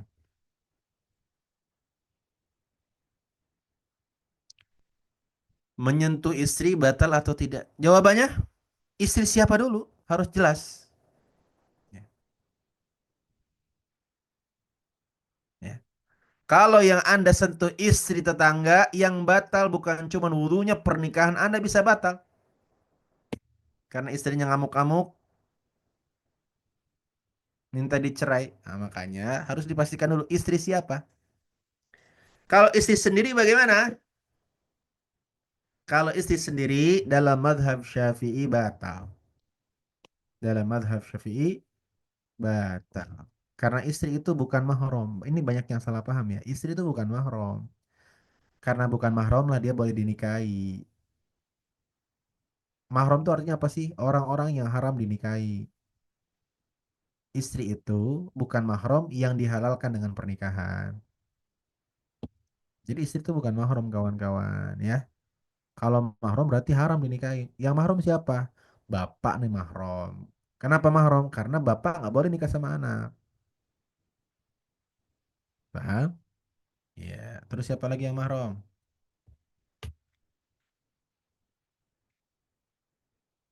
Siapa lagi yang mahram? Anak, makanya nggak boleh. Menantu. Ya. Jadi kalau udah wudhu nggak boleh nyentuh istri. Boleh. Siapa yang bilang nggak boleh? Boleh, cuman wudhunya batal dalam mazhab Syafi'i. Jangan kan nyentuh, ngeraba pun boleh. Wong istri-istri Anda kok. Tapi wudhunya batal dalam madhab Syafi'i. Dan menghindari perdebatan lebih baik dibanding memilih pendapat yang terkena perbedaan pendapat. Maksudnya begini, saran saya kalau habis wudhu udah nggak usah sentuh-sentuh. Kenapa sih dalam mazhab Syafi'i itu mengatakan menyentuh istri itu batal karena khawatir nanti kalau bersentuhan merembet kemana-mana. Misalnya nih, suaminya Bu Yuni mau berangkat ke masjid. Ceritanya mau bikin romantis. Sayang aku ke masjid dulu ya. Cium tangan, cium pipi. Cium yang lain. Nggak jadi ke masjid jadinya. Itu yang dikhawatirkan oleh Imam Syafi'i. Sehingga dalam mazhab Syafi'i nggak usah sekalian. Nanti aja habis pulang dari masjid mau cium nggak apa-apa. Kenapa? Karena cium tangan nyetrum. Cium pipi nyetrum. Akhirnya sayang, nanti deh sholat ke masjidnya yuk. Kayaknya si kakak butuh adek tuh. Nah, dia bikin adek. Repot lah. Ustaz kalau di Mekah susah jaga wudhu. Ya kalau di Mekah nanti lain cerita. Kalau di Mekah tuh sudah darurat. Jadi nggak apa-apa. Akan menjadi repot kalau di Mekah bersentuhan wudhu. Anda nggak selesai-selesai tawafnya. Karena Anda akan sangat sering bersentuhan dengan laki-laki. Bahkan yang bukan suami Anda tanpa sengaja. Apalagi kalau orang Afrika kan besar-besar tinggi-tinggi. Kalau nyenggol kita kayak kesenggol bulldozer nggak kerasa ya. Dia nyenggol kita tuh nggak kerasa. Dalam madzhab Syafi'i batal, tapi dalam madzhab Hambali tidak batal. Ya, silakan Anda pilih karena semuanya pendapat ulama dan semuanya punya argumentasi masing-masing ya. Semuanya punya dalil. Itulah kenapa disebut perbedaan pendapat di kalangan para ulama. Anda yang ubaru gak usah banyak ngomong. Ya, cukup ulama saja yang banyak ngomong. Anda kan ubaru. Ada ulama, ada ubaru. Nah, Anda tuh ubaru belajar, ubaru ngerti. Cukuplah kita mengambil pendapat para ulama. Kalau perbedaan pendapat itu ada, gak apa-apa. Saling menghargai. Yang penting pendapatnya diambil dari pendapat ulama dengan dalil-dalil yang jelas. Dan semuanya ada dalilnya. Kalau Ustadz berpendapat yang mana? Kalau saya memang berpendapat, ya tergantung gurunya sih ya. Guru saya dulu mengajarkan, sebenarnya pembatal wudhu itu cuma satu. Sebenarnya pembatal wudhu itu cuma satu. Apa itu? Ma kharaja minal kubul wad dubur. Apa-apa yang keluar dari depan dan belakang. Itu saja. Kenapa tidur bisa membatalkan wudhu? Karena ketika orang tidur, dia bisa tidak kerasa saat kentut. Betul tidak? Berarti ujung-ujungnya apa? Ujung-ujungnya pembatal wudhu itu hanya satu. Apa-apa yang keluar dari depan dan belakang. Kencing berarti batal nggak? Kenapa sih orang tidur itu disebut pembatal wudhu? Sebenarnya tidur itu nggak ada kaitannya sama wudhu. Orang tidur disebut pembatal wudhu kalau tidurnya terlentang, karena ketika orang tidur dia nggak tahu dirinya kentut atau tidak. Paham? Ya. Sekarang kencing, kencing batal nggak wudhunya? Tergantung keluarnya dari mana. Kalau keluarnya dari hidung, tidak batal. Ya kali ada kesedek gitu, yang keluarnya dari hidung. Maka bukan kencingnya, tapi apa-apa yang keluar dari depan dan belakang batal wudhu. Jelas? Ustadz kalau keputihan, mau keputihan, kemerahan, keunguan, kalau keluarnya dari depan dan belakang batal. Jelas? Jadi semua yang keluar dari depan dan belakang membatalkan wudhu. Jadi nggak usah pakai nanya yang keluarnya apa. Ada yang nanya kemarin ibu-ibu, Ustadz kalau keputihan batal nggak? Keluarnya dari mana? Karena saya nggak tahu, kan saya laki-laki. Keluarnya dari kemaluan, batal. Kecuali keputihan keluarnya dari mata. Itu bukan keputihan, itu belek. Itu tidak membatalkan wudhu. Jelas? Jelas Bu Gita? Nah, ini harus clear. Jadi mau keputihan, mau keunguan, mau kebiruan, kalau keluarnya dari kemaluan, batal wudhunya. Ustadz, ada lagi pertanyaan. Ustadz, saya kentut tapi ke dalam. Ustadz, saya kentutnya, saya keluar kentut tapi keluarnya ke dalam. Sebentar, ini pertanyaannya agak-agak sulit dipahami. Ustadz, saya kan sholat. Iya, saya keluar kentut tapi keluarnya ke dalam. Keluarnya ke dalam tuh gimana? Oh, setelah dia jelasin saya baru paham. Dia tuh pengen kentut di rakaat terakhir. Karena sayang-sayang kalau batal dia tahan.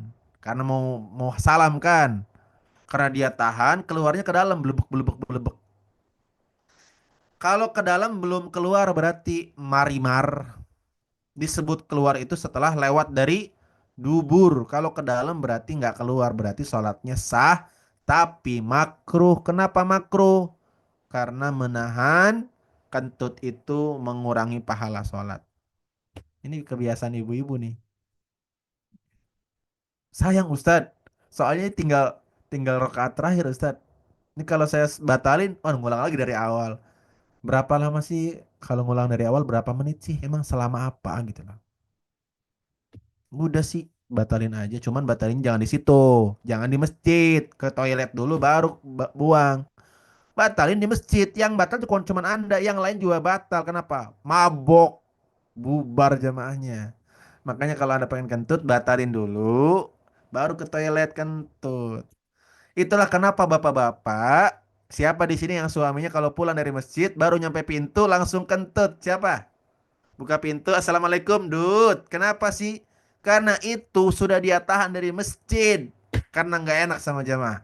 Sampai rumah barulah keluar. Dud, istrinya sudah mengerti tentang kebiasaan suaminya. Nggak marah. Biasanya kalau pernikahan di atas 10 tahun, nggak marah suaminya kentut di rumah. Justru dibalas. Istrinya balas, Dud. Itulah tingkat romantis yang paling tinggi, kawan-kawan. Bukan berbalas pantun, bukan berbalas puisi, berbalas bunga, tapi berbalas kentut. Itu biasanya pernikahan di atas 10 tahun. Doa ayu tuh, itu udah di masa itu. Betul tidak? Nahan kentut di dalam sholat tidak membatalkan sholat, tapi makruh boleh nih. Jelas? Iya. Tapi memang begitu. Ada juga ibu-ibu kalau habis sholat isya. Siapa yang pernah habis sholat isya? Assalamualaikum warahmatullahi Assalamualaikum warahmatullahi. Terus duduknya agak miring. Tahu ngapain? Duduknya miring. Membuka ruang. Allah karim. Itu tuh ibu-ibu banget tuh. Ustadz kok hafal banget ya? Saya 5 tahun membina pengajian ibu-ibu. Seberbes Tegal. Jadi saya paham betul kelakuan ibu-ibu lansia ya. Dulu saya ngisi pengajian lansia kawan-kawan. Betul ya? Masya Allah. Ustadz makan minum batal wudhu nggak? Makan minum batal wudhu kalau sambil kentut. Dut, dut tak batal. Tapi kalau makan dan minum saja tidak membatalkan wudhu jika makanannya tidak dibakar. Makanannya tidak dibakar. Memang ada aturan khusus kalau makanannya dibakar tuh makanan yang kena api ya bahasanya. Itu disunahkan wudhu. Yang kedua daging unta disunahkan wudhu. Tapi tidak wajib wudhu. Gitu. Ustadz kalau makan gorengan batal nggak? Batal kalau sambil kentut. Makan permen batal nggak? Batal kalau sambil kentut. Ya, jadi pembatal wudhu itu sebenarnya cuma satu. Secara secara kesepakatan. Apa-apa yang keluar dari depan dan belakang itu aja sebenarnya. Begitu. Oke, lanjut. Falam tajidu ma'a. Kalau kalian tidak menemukan air, fatayammamu sa'idan thayyiba, maka tayamumlah dengan debu yang baik. Tayamum tahu anggota tayamum hanya dua, hanya wajah dan tangan saja. Wajah sama seperti wudhu, tangan para ulama berbeda pendapat, kawan-kawan. Para ulama berbeda pendapat, ada yang cukup sampai pergelangan tangan, ada yang sampai siku. Dalam mazhab Syafi'i sampai siku. Karena mazhab Syafi'i itu bersikap hati-hati. Ya udah sampai siku aja. Pasti sah. Kenapa? Kalau sampai pergelangan cukup, sampai siku apalagi? Kan begitu. Tapi jangan melebih-lebihkan sampai melebihi siku. Sampai ketek. Itu bid'ah yang diada-adakan. Tidak pernah ada ulama yang memanjurkan wudhu tayamum sampai ketek. Ustaz sekalian soal ketek saya basah. Jangan. Ya. Masa pakai debu gitu ya. Udah gitu debunya ditempelin lagi ke tembok. Dipakai tayamum orang setelahnya. Kasihan mabok. Ini kok debunya beda-beda rasanya ini. Ternyata debu bekas ketek jamaah sebelumnya. Kan repot. Paham? Iya. Ustadz, apakah ketek yang bau membatalkan sholat? Jawabannya, ketek yang bau tidak membatalkan sholat bagi pemilik ketek. Tapi bisa membatalkan sholat di samping orang itu. Karena mabuk, akhirnya dia batal sholatnya. Itulah kenapa disunahkan menggunakan wewangian ketika sholat. Pernah nggak sholat di samping orang bau ketek? Saya pernah, Bu. Iya Allah. Itu antara hidup dan mati, kawan-kawan. Mau kabur lagi sholat. Nggak kabur pusing, kawan-kawan. Wih, baunya, Masya Allah. Kapan? Makanya hati-hati kawan-kawan ya, dijaga lisan. Khususnya ketika depan Ka'bah. Jadi cukup dalam hati, Fahri. Karena kalau di depan Ka'bah tuh semua kalimat itu dihisap oleh Allah dengan hisap yang sangat-sangat berkali lipat. Dosanya berkali lipat, pahalanya berkali lipat. Kalau di Madinah insya Allah aman lah ya. Tapi kalau di Mekah di depan Ka'bah kan memang orang sedang pakai kain ihram, tidak boleh pakai wangi-wangian kan. Gitu. Makanya saya banyak menahan nafas. Zikir itu menahan nafas. Ya. Ustadz, bagaimana kalau bau mulut? Makanya disunahkan siwak. Ya, kadang-kadang ada juga yang Allah Akbar. Allah Alhamdulillah. Allah. Makanya disunahkan siwak sebelum sholat, gosok gigi. Ada sekarang tuh semprotan. Ya. Gitu kawan-kawan. Tetapi ma yuridullah liyaj'ala alaikum min haraj. Allah tidak ingin mempersulit kalian. Artinya kawan-kawan, syariat tayamum itu untuk mempermudah. Ya. Ustadz, kalau lagi winter nih ada jamaah kita Bu Leni itu dari Turki kawan-kawan. Ini saya kasih tahu ya, barangkali ada yang mau trip ke Turki, mampir ke rumahnya Bu Leni Mila di Turki. Bu Leni, Turkinya mana Bu Leni? Sebelah mananya Ciamis, Bu Leni? Oh, di Istanbul tuh, di kotanya berarti, di ibu kotanya. Silakan kawan-kawan, bagi kawan-kawan yang mau ada trip ke Turki, ada jamaah kita tuh di Istanbul. Tepatnya di mana tuh baca? Di bawah Istanbul tuh bacanya apa tuh? Nah, Esenyurt. Nah, Esenyurt. Saking susahnya baca, kepalanya yang kenyut-kenyut ya. Pokoknya di Istanbul kawan-kawan, silakan WA supaya bisa ketemuan. Insya Allah beliau siap menyambut. Nah, ya. Ada juga dari Bangkok, kawan-kawan yang mau ke Bangkok ada jamaah kita di Bangkok. Kawan-kawan yang mau ke Timika ada jamaah kita di Timika. Ke Labuan Bajo, saya kemarin baru pulang dari Labuan Bajo juga, ada juga jamaah kita. Gitu ya. Saling bersaudara sampai surga. Insya Allah. Makanya yang on cam biar pada kenal. Ya, kalau Allah takdirkan ke Turki nanti boleh ininya kenal karena on cam. Gitu ya. Jadi tujuan tayamum itu untuk mempermudah apa mempersulit? Untuk mempermudah. Jadi nggak usah bawa debu ke pesawat. Ada orang bawa, dibuka tasnya, dibuka ada tanahnya. Mau ngapain Bu? Mau tayamum Pak Ustadz? Debu di pesawat sedikit. Itu jadi nggak mudah Bu. Walaupun ya boleh sih memang, bagus sih memang, tapi dari sudut pandang rukhsah jadi mempersulit. Begitu. Makanya ya udah. Ya. Ustadz kalau wudhu pakai air dingin direbus. Pertanyaannya mungkin begini ya Bu Leni. Boleh nggak wudhu pakai air panas? Begitu ya? Jawabannya haram.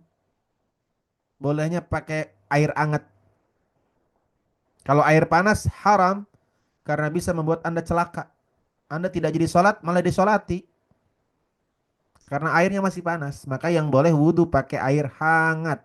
Jadi boleh nggak wudhu airnya direbus dulu? Boleh. Tapi tunggu hangat dulu baru dipakai wudhu. Jadi kalau ada pertanyaan wudhu pakai air panas haram.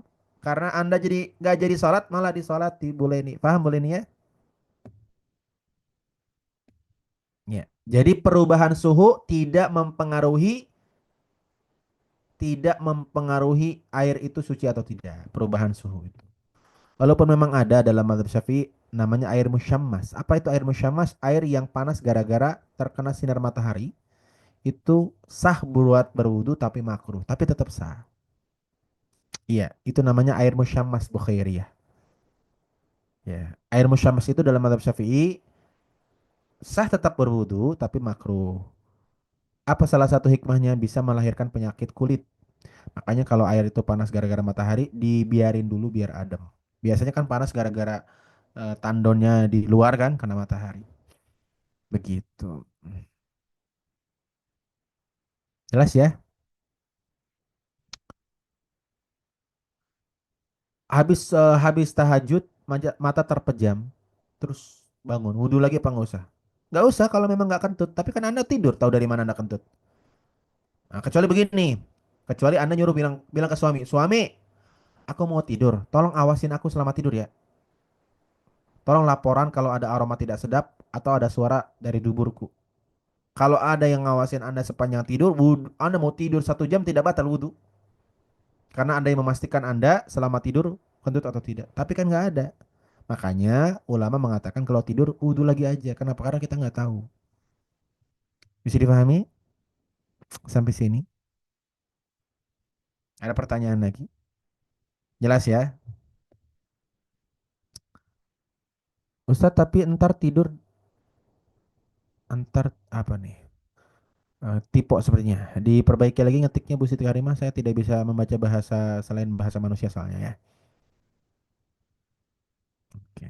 Ada lagi?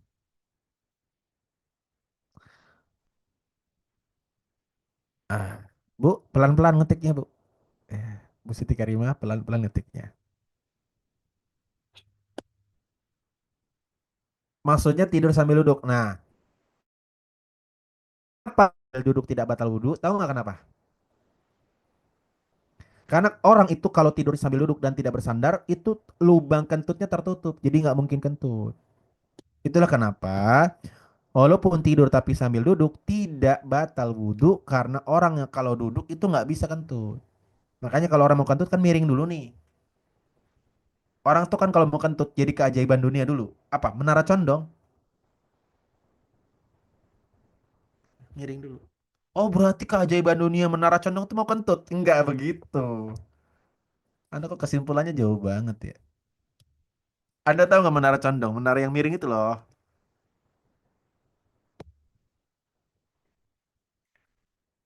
Gitu kawan-kawan. Jadi kenapa sih orang yang tidur sambil duduk itu tidak batal karena memang duburnya tertutup sehingga tidak memungkinkan untuk kentut. Jadi sholatnya tetap, wudhunya tetap tidak batal.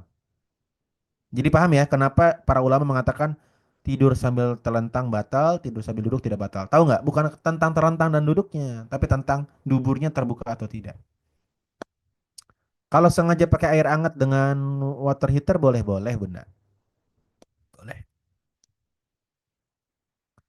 Wudhu pakai air panas nggak mungkin panas bunda nih. Hangat ditungguin hangat, kalau panas jangan ya, bahaya. Oke, lanjut. Yuk. Boleh bu. Ustadz iler batal nggak wudhu? Ustadz ngiler batal wudhu nggak? Jadi orang duduk tidur khutbah lagi denger ngiler batal nggak? Selagi ilernya keluar dari mulut tidak batal. Yang batal sesuatu yang keluar dari kemaluan dan dari dubur. Kecuali ilernya keluarnya dari dubur, ambeien itu. Ya, kalau ilernya keluar dari sini nggak batal. Oke. Ngorok tidur, bukan tentang ngorok atau tidak. Ini tentang tidurnya, duduk atau berbaring. Wudhu di kamar mandi boleh tidak boleh, Bunda. Yang penting dibersihkan dulu ya. Oke, durasi betul nih, banyak banget pertanyaan ya Bu Yuni. Yuk, durasi kata Bu Yuni nih. Ayat 7, silakan yang mau baca ayat 7. Wajah-wajah baru yuk bermunculan dong yuk. Bu Nanik. Bu Nanik, silakan Bu Nanik. Ayat 7 dibaca. Bismillahirrahmanirrahim. Surat Al-Maidah ayat 7 artinya, dan ingatlah akan karunia Allah kepadamu dan perjanjiannya yang telah diikatkan kepadamu ketika kamu mengatakan kami mendengar dan kami menaati, dan bertakwalah kepada Allah. Sungguh Allah Maha mengetahui segala isi hati. Terima kasih Umar. Iya, terima kasih Bunda Nanik, Bunda Tri ya, anak ketiga sepertinya. Allah Subhanahu wa taala berfirman, "Wadhkuru ni'matallahi 'alaikum wa mitsaqahu alladzi watsaqakum bih." Ingatlah nikmat Allah yang Allah berikan kepada kalian. Dan ingatlah perjanjian. Jadi kita tuh punya janji sama Allah ya Bunda. Apa perjanjian kita dengan Allah? Semenjak kita dalam kandungan, kita sudah punya ikatan janji dengan Allah yaitu beriman kepada Allah. Allah bertanya kepada setiap nyawa-nyawa, setiap janin-janin yang sudah Allah tiapkan ruh. Apa pertanyaan Allah? Alastu birabbikum, apakah aku Tuhan kalian? Dan semua kita menjawab ketika dalam kandungan, qalu bala syahidna. Betul, kami bersaksi bahwa engkau Tuhan kami. Jadi kita itu Bapak terlahir dalam keadaan Islam. Makanya kalau ada bayi meninggal, maka dia masuk surga. Walaupun orang tuanya Kristen, orang tuanya Konghucu, orang tuanya non-Muslim, ya semenjak selagi dia meninggal sebelum akil balik dan sebelum berpindah ke agama lain, maka dalam keyakinan Ahlus Sunnah wal Jamaah bayi itu masuk surga. Pasti, ya pasti masuk surga. Kalau Anda meninggal pasti masuk surga tidak? Tidak, karena Anda bukan bayi. Anda bayi tua. Yang pasti masuk surga hanya bayi yang betul-betul bayi. Kalau suami Ustadz meninggal pasti masuk surga. Belum tentu. Tapi kelakuan suami saya kayak bayi. Itu kelakuannya aja. Tapi fisiknya bukan bayi. Ada yang suaminya kayak bayi di sini. Yang apa-apa minta dilayani. Apa-apa minta disuapin. Ada? Masya Allah. Dan bahkan ya, bahkan belum lepas ASI ada. Nah, itu bayi tulen berarti. Masya Allah. Tabarakallah ya. Sumber pahala bagi para istri insya Allah. Gitu. Kalau bayi asli cuma 2 tahun. Kalau bayi bayi anak anak mertua itu tidak ada batasnya. Maka ibu-ibu bersabar ya Bu ya. Dan itu insya Allah menyehatkan. Ustadz kalau lagi pakai make up mau wudhu apakah harus dihapus dulu? Tergantung make upnya Bro Retno. Kalau make upnya bukan waterproof tidak usah. Karena ada make up yang waterproof ya. Make up yang tidak bisa tembus air. Tembus air nggak bisa, tembus badai nggak bisa, itu make up apa cat tembok ya. Maka saran saya ibu-ibu yang pakai bedak biasa aja yang nggak waterproof. Oke. Ustadz, kalau wudhunya bekas air mandi gimana hukumnya? Kalau dalam mazhab Syafi'i, kalau airnya lebih dari 2 kulah boleh. Kalau airnya lebih dari dua kulah boleh. Makanya kalau di masjid-masjid besar, itu bahkan airnya menggenang kolam, tapi kolamnya gede, jadi boleh. Tapi kalau kurang dari 2 kulah dalam mazhab Syafi'i itu namanya air musta'mal, suci tapi tidak mensucikan. Oke, lanjut ayat 8. Ayo, ada yang mau baca? Yang nggak pernah baca? Ah, Mbak Islah Isfina dari Padang. Ah, ini nggak pernah muncul. Alhamdulillah muncul ya dari Padang. Mbak Islah, ini perwakilan kaula muda. Perwakilan generasi milenial. Karena dari kemarin yang baca generasi kolonial terus ya. Sekarang silakan Mbak Islah. Bisa di... Ah, Bismillah. Arti surat Al-Maidah ayat 8. Wahai orang-orang yang beriman, jadilah kamu sebagai penegak keadilan karena Allah, ya, ketika menjadi saksi dengan adil, dan janganlah membencimu karena suatu kaum ya. mendorong kamu untuk berlaku tidak adil. Berlaku adillah, karena adil itu lebih dekat kepada takwa. Dan bertakwalah kepada Allah, sungguh Allah Maha Teliti terhadap apa yang kamu kerjakan. Ya, terima kasih Uni Islah Isfina dari Padang. Insya Allah ketemu di Padang ya.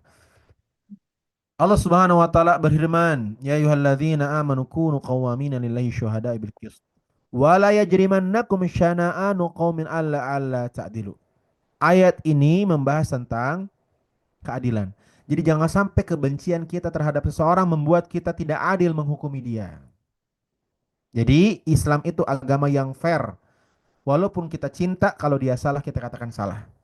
Walaupun kita benci, kalau dia benar kita katakan benar. Itu sering saya sampaikan ke jamaah ketika kemarin pemilihan presiden. Ya. Karena dia pendukung Jokowi, Ketika Jokowi salah, dia bilang, ah itu nggak salah, dibenar-benarkan. Karena dia pendukung Prabowo, ketika Prabowo salah, dia benar. Nggak boleh. Islam melarang itu, kawan-kawan. Islam itu fair. Walaupun kita cinta sama dia, kalau salah kita katakan salah. Kalau benar, kita katakan benar.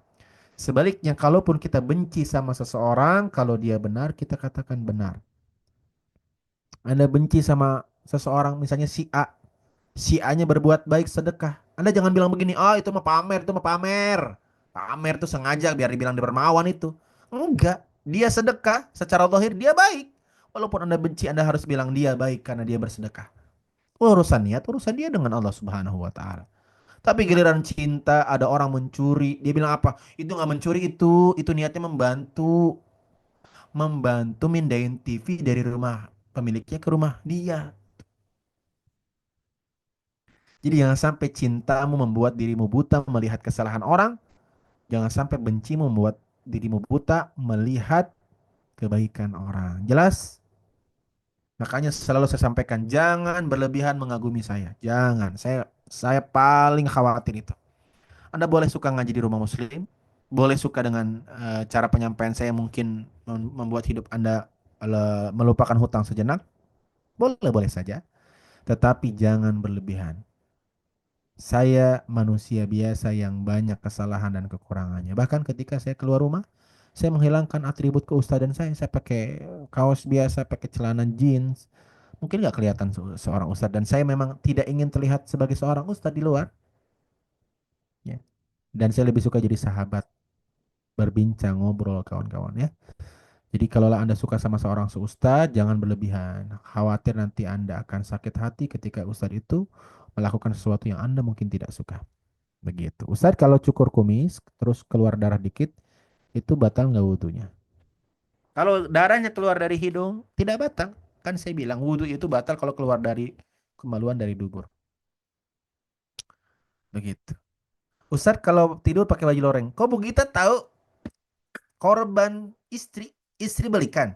Pilihannya dua, pakai tidur di kamar atau tidak dipakai tidur di kamar tamu. Nah itu saya pilih pakai baju tidur loreng-loreng.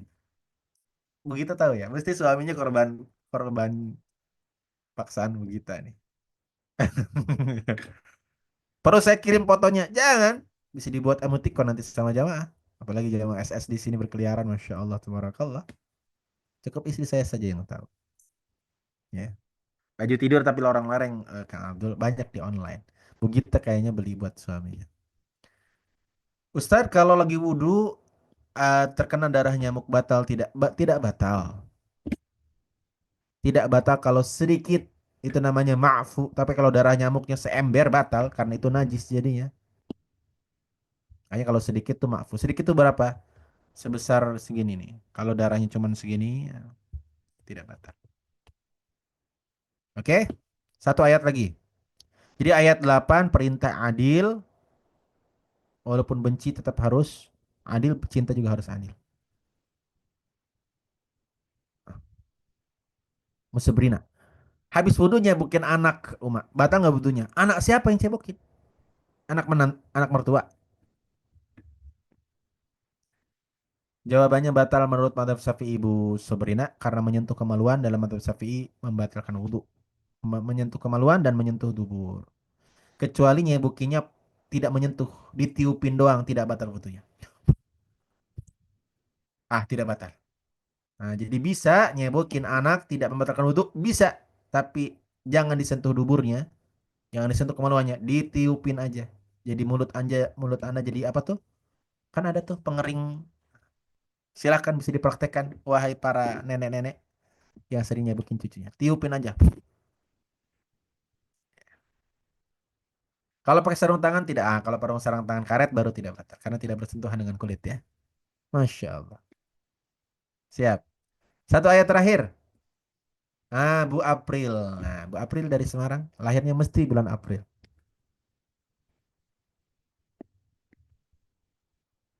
Sudah bisa Bu April? Sebentar. Bisa Sudah. ya? Ya. Surat Al-Maidah, Al-Maidah surat Al-Maidah ayat 9. ayat 9. Allah telah menjanjikan kepada orang-orang yang beriman dan beramal soleh bahwa mereka akan mendapatkan ampunan dan pahala yang besar. Masya Allah. Terima kasih Bu April dari Semarang yang sudah membacakan ayat 9 surat Al-Maidah. Wa'adallahu alladhina amanu wa amilus salihati lahum maghfirah wa ajrun azim. Kawan-kawan ingat dua hal ini.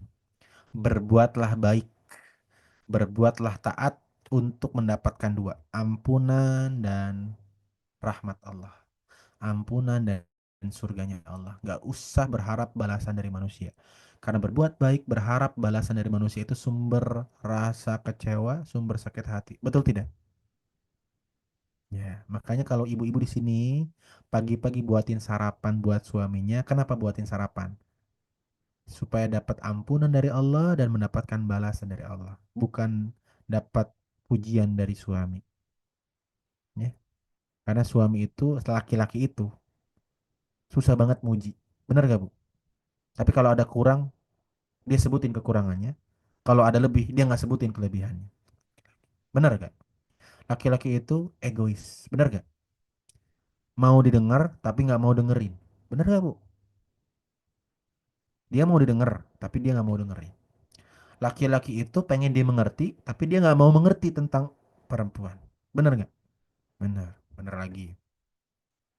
Laki-laki itu merasa hidupnya penting, tapi dia nggak merasa hidup orang lain penting. Benar gak? Benar. Makanya saya nggak suka laki-laki. Saya sukanya perempuan. Makanya istri saya perempuan. Tapi di balik semua kekurangan laki-laki, dia yang paling memikirkan hidupmu dengan caranya, Bu.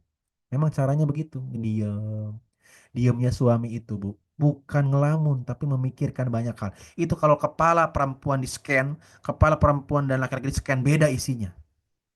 Kalau perempuan ngelamun di scan isinya tas, sepatu, Turki, Hong Kong, Paris, Singapura, Disneyland, nah, jalan-jalan belanja. Kalau kepala laki-laki di scan isinya apa? Cicilan motor, cicilan mobil, kontrakan, gas, LPG habis, beras habis.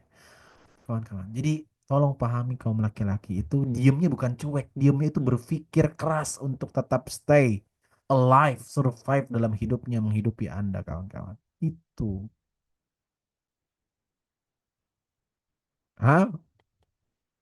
Jadi saling lah.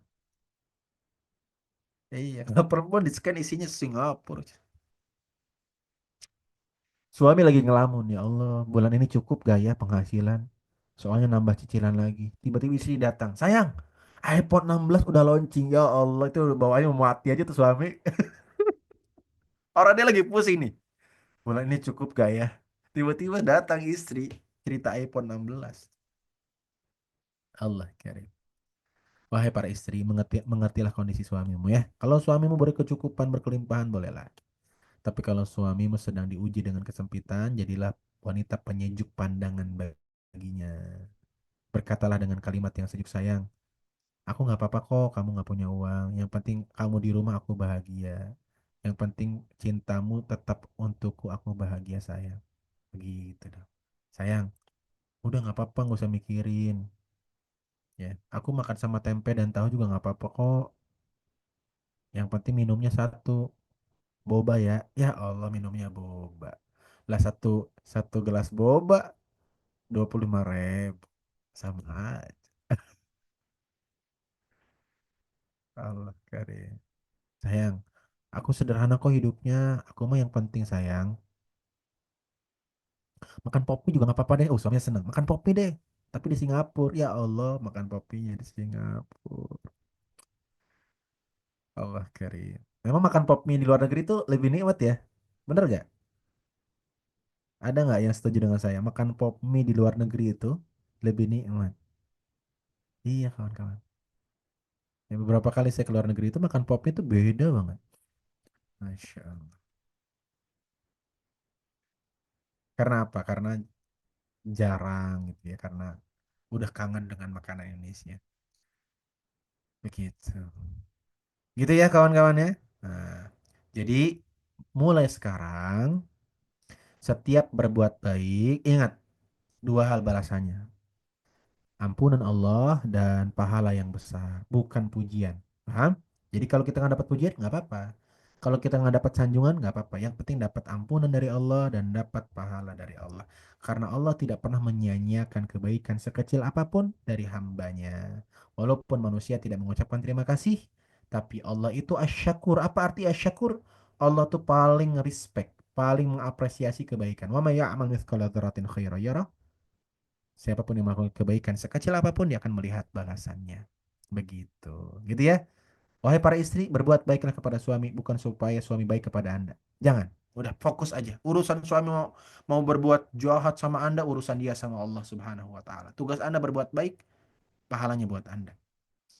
Suami, tugas Anda memberikan nafkah. Walaupun dikasih nafkah tapi masih bawel, dikasih nafkah masih ngomel-ngomel, itu urusan istri dengan Allah Subhanahu wa taala. Walaupun kadang-kadang lucu perempuan itu, uang suami dipegang semuanya sama istri. Tiba-tiba pas ulang tahun dia minta kejutan. Kejutan dari mana duitnya, ibu-ibu? Bukankah duitnya yang megang Anda? Justru kalau suami beli barang, semuanya terkejut. Kenapa? Duitnya dari mana? Duitnya dipegang istri semua. Kadang-kadang perempuan begitu bersabar, Pak. Dapat pahala yang besar insya Allah. Ya. Bapak-bapak bersabar walaupun kadang-kadang istri jawab terserah, tapi ujung-ujungnya tidak terserah.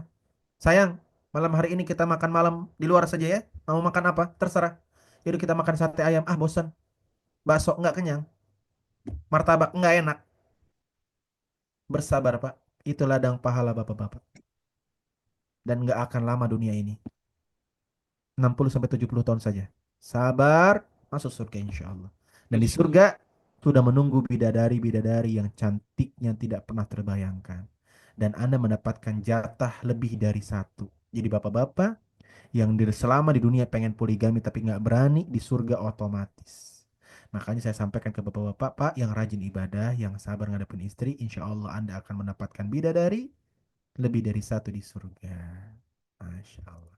Ada lagi ibu-ibu yang bilang, Ustadz, boleh nggak khusus suami saya nggak dapat bidadari? Bu, tolong. Cukup di dunia aja Anda melarang-larang ya. Di surga udah nggak berlaku aturan itu. Karena semua perasaan cemburu dicabut oleh Allah di surga. Nggak ada lagi cemburu nanti di surga. Anda di dunia dilarang-larang, sampai surga dilarang-larang. Kayaknya nggak seneng kali lihat suaminya bahagia tuh ya. Nanti di surga perasaan itu dihilangkan, Bu. Jadi Anda tuh akan biasa aja melihat istri dilayani bidadari. Biasa aja. Ya. Nanti yang mijitin kaki sendiri, paha sendiri.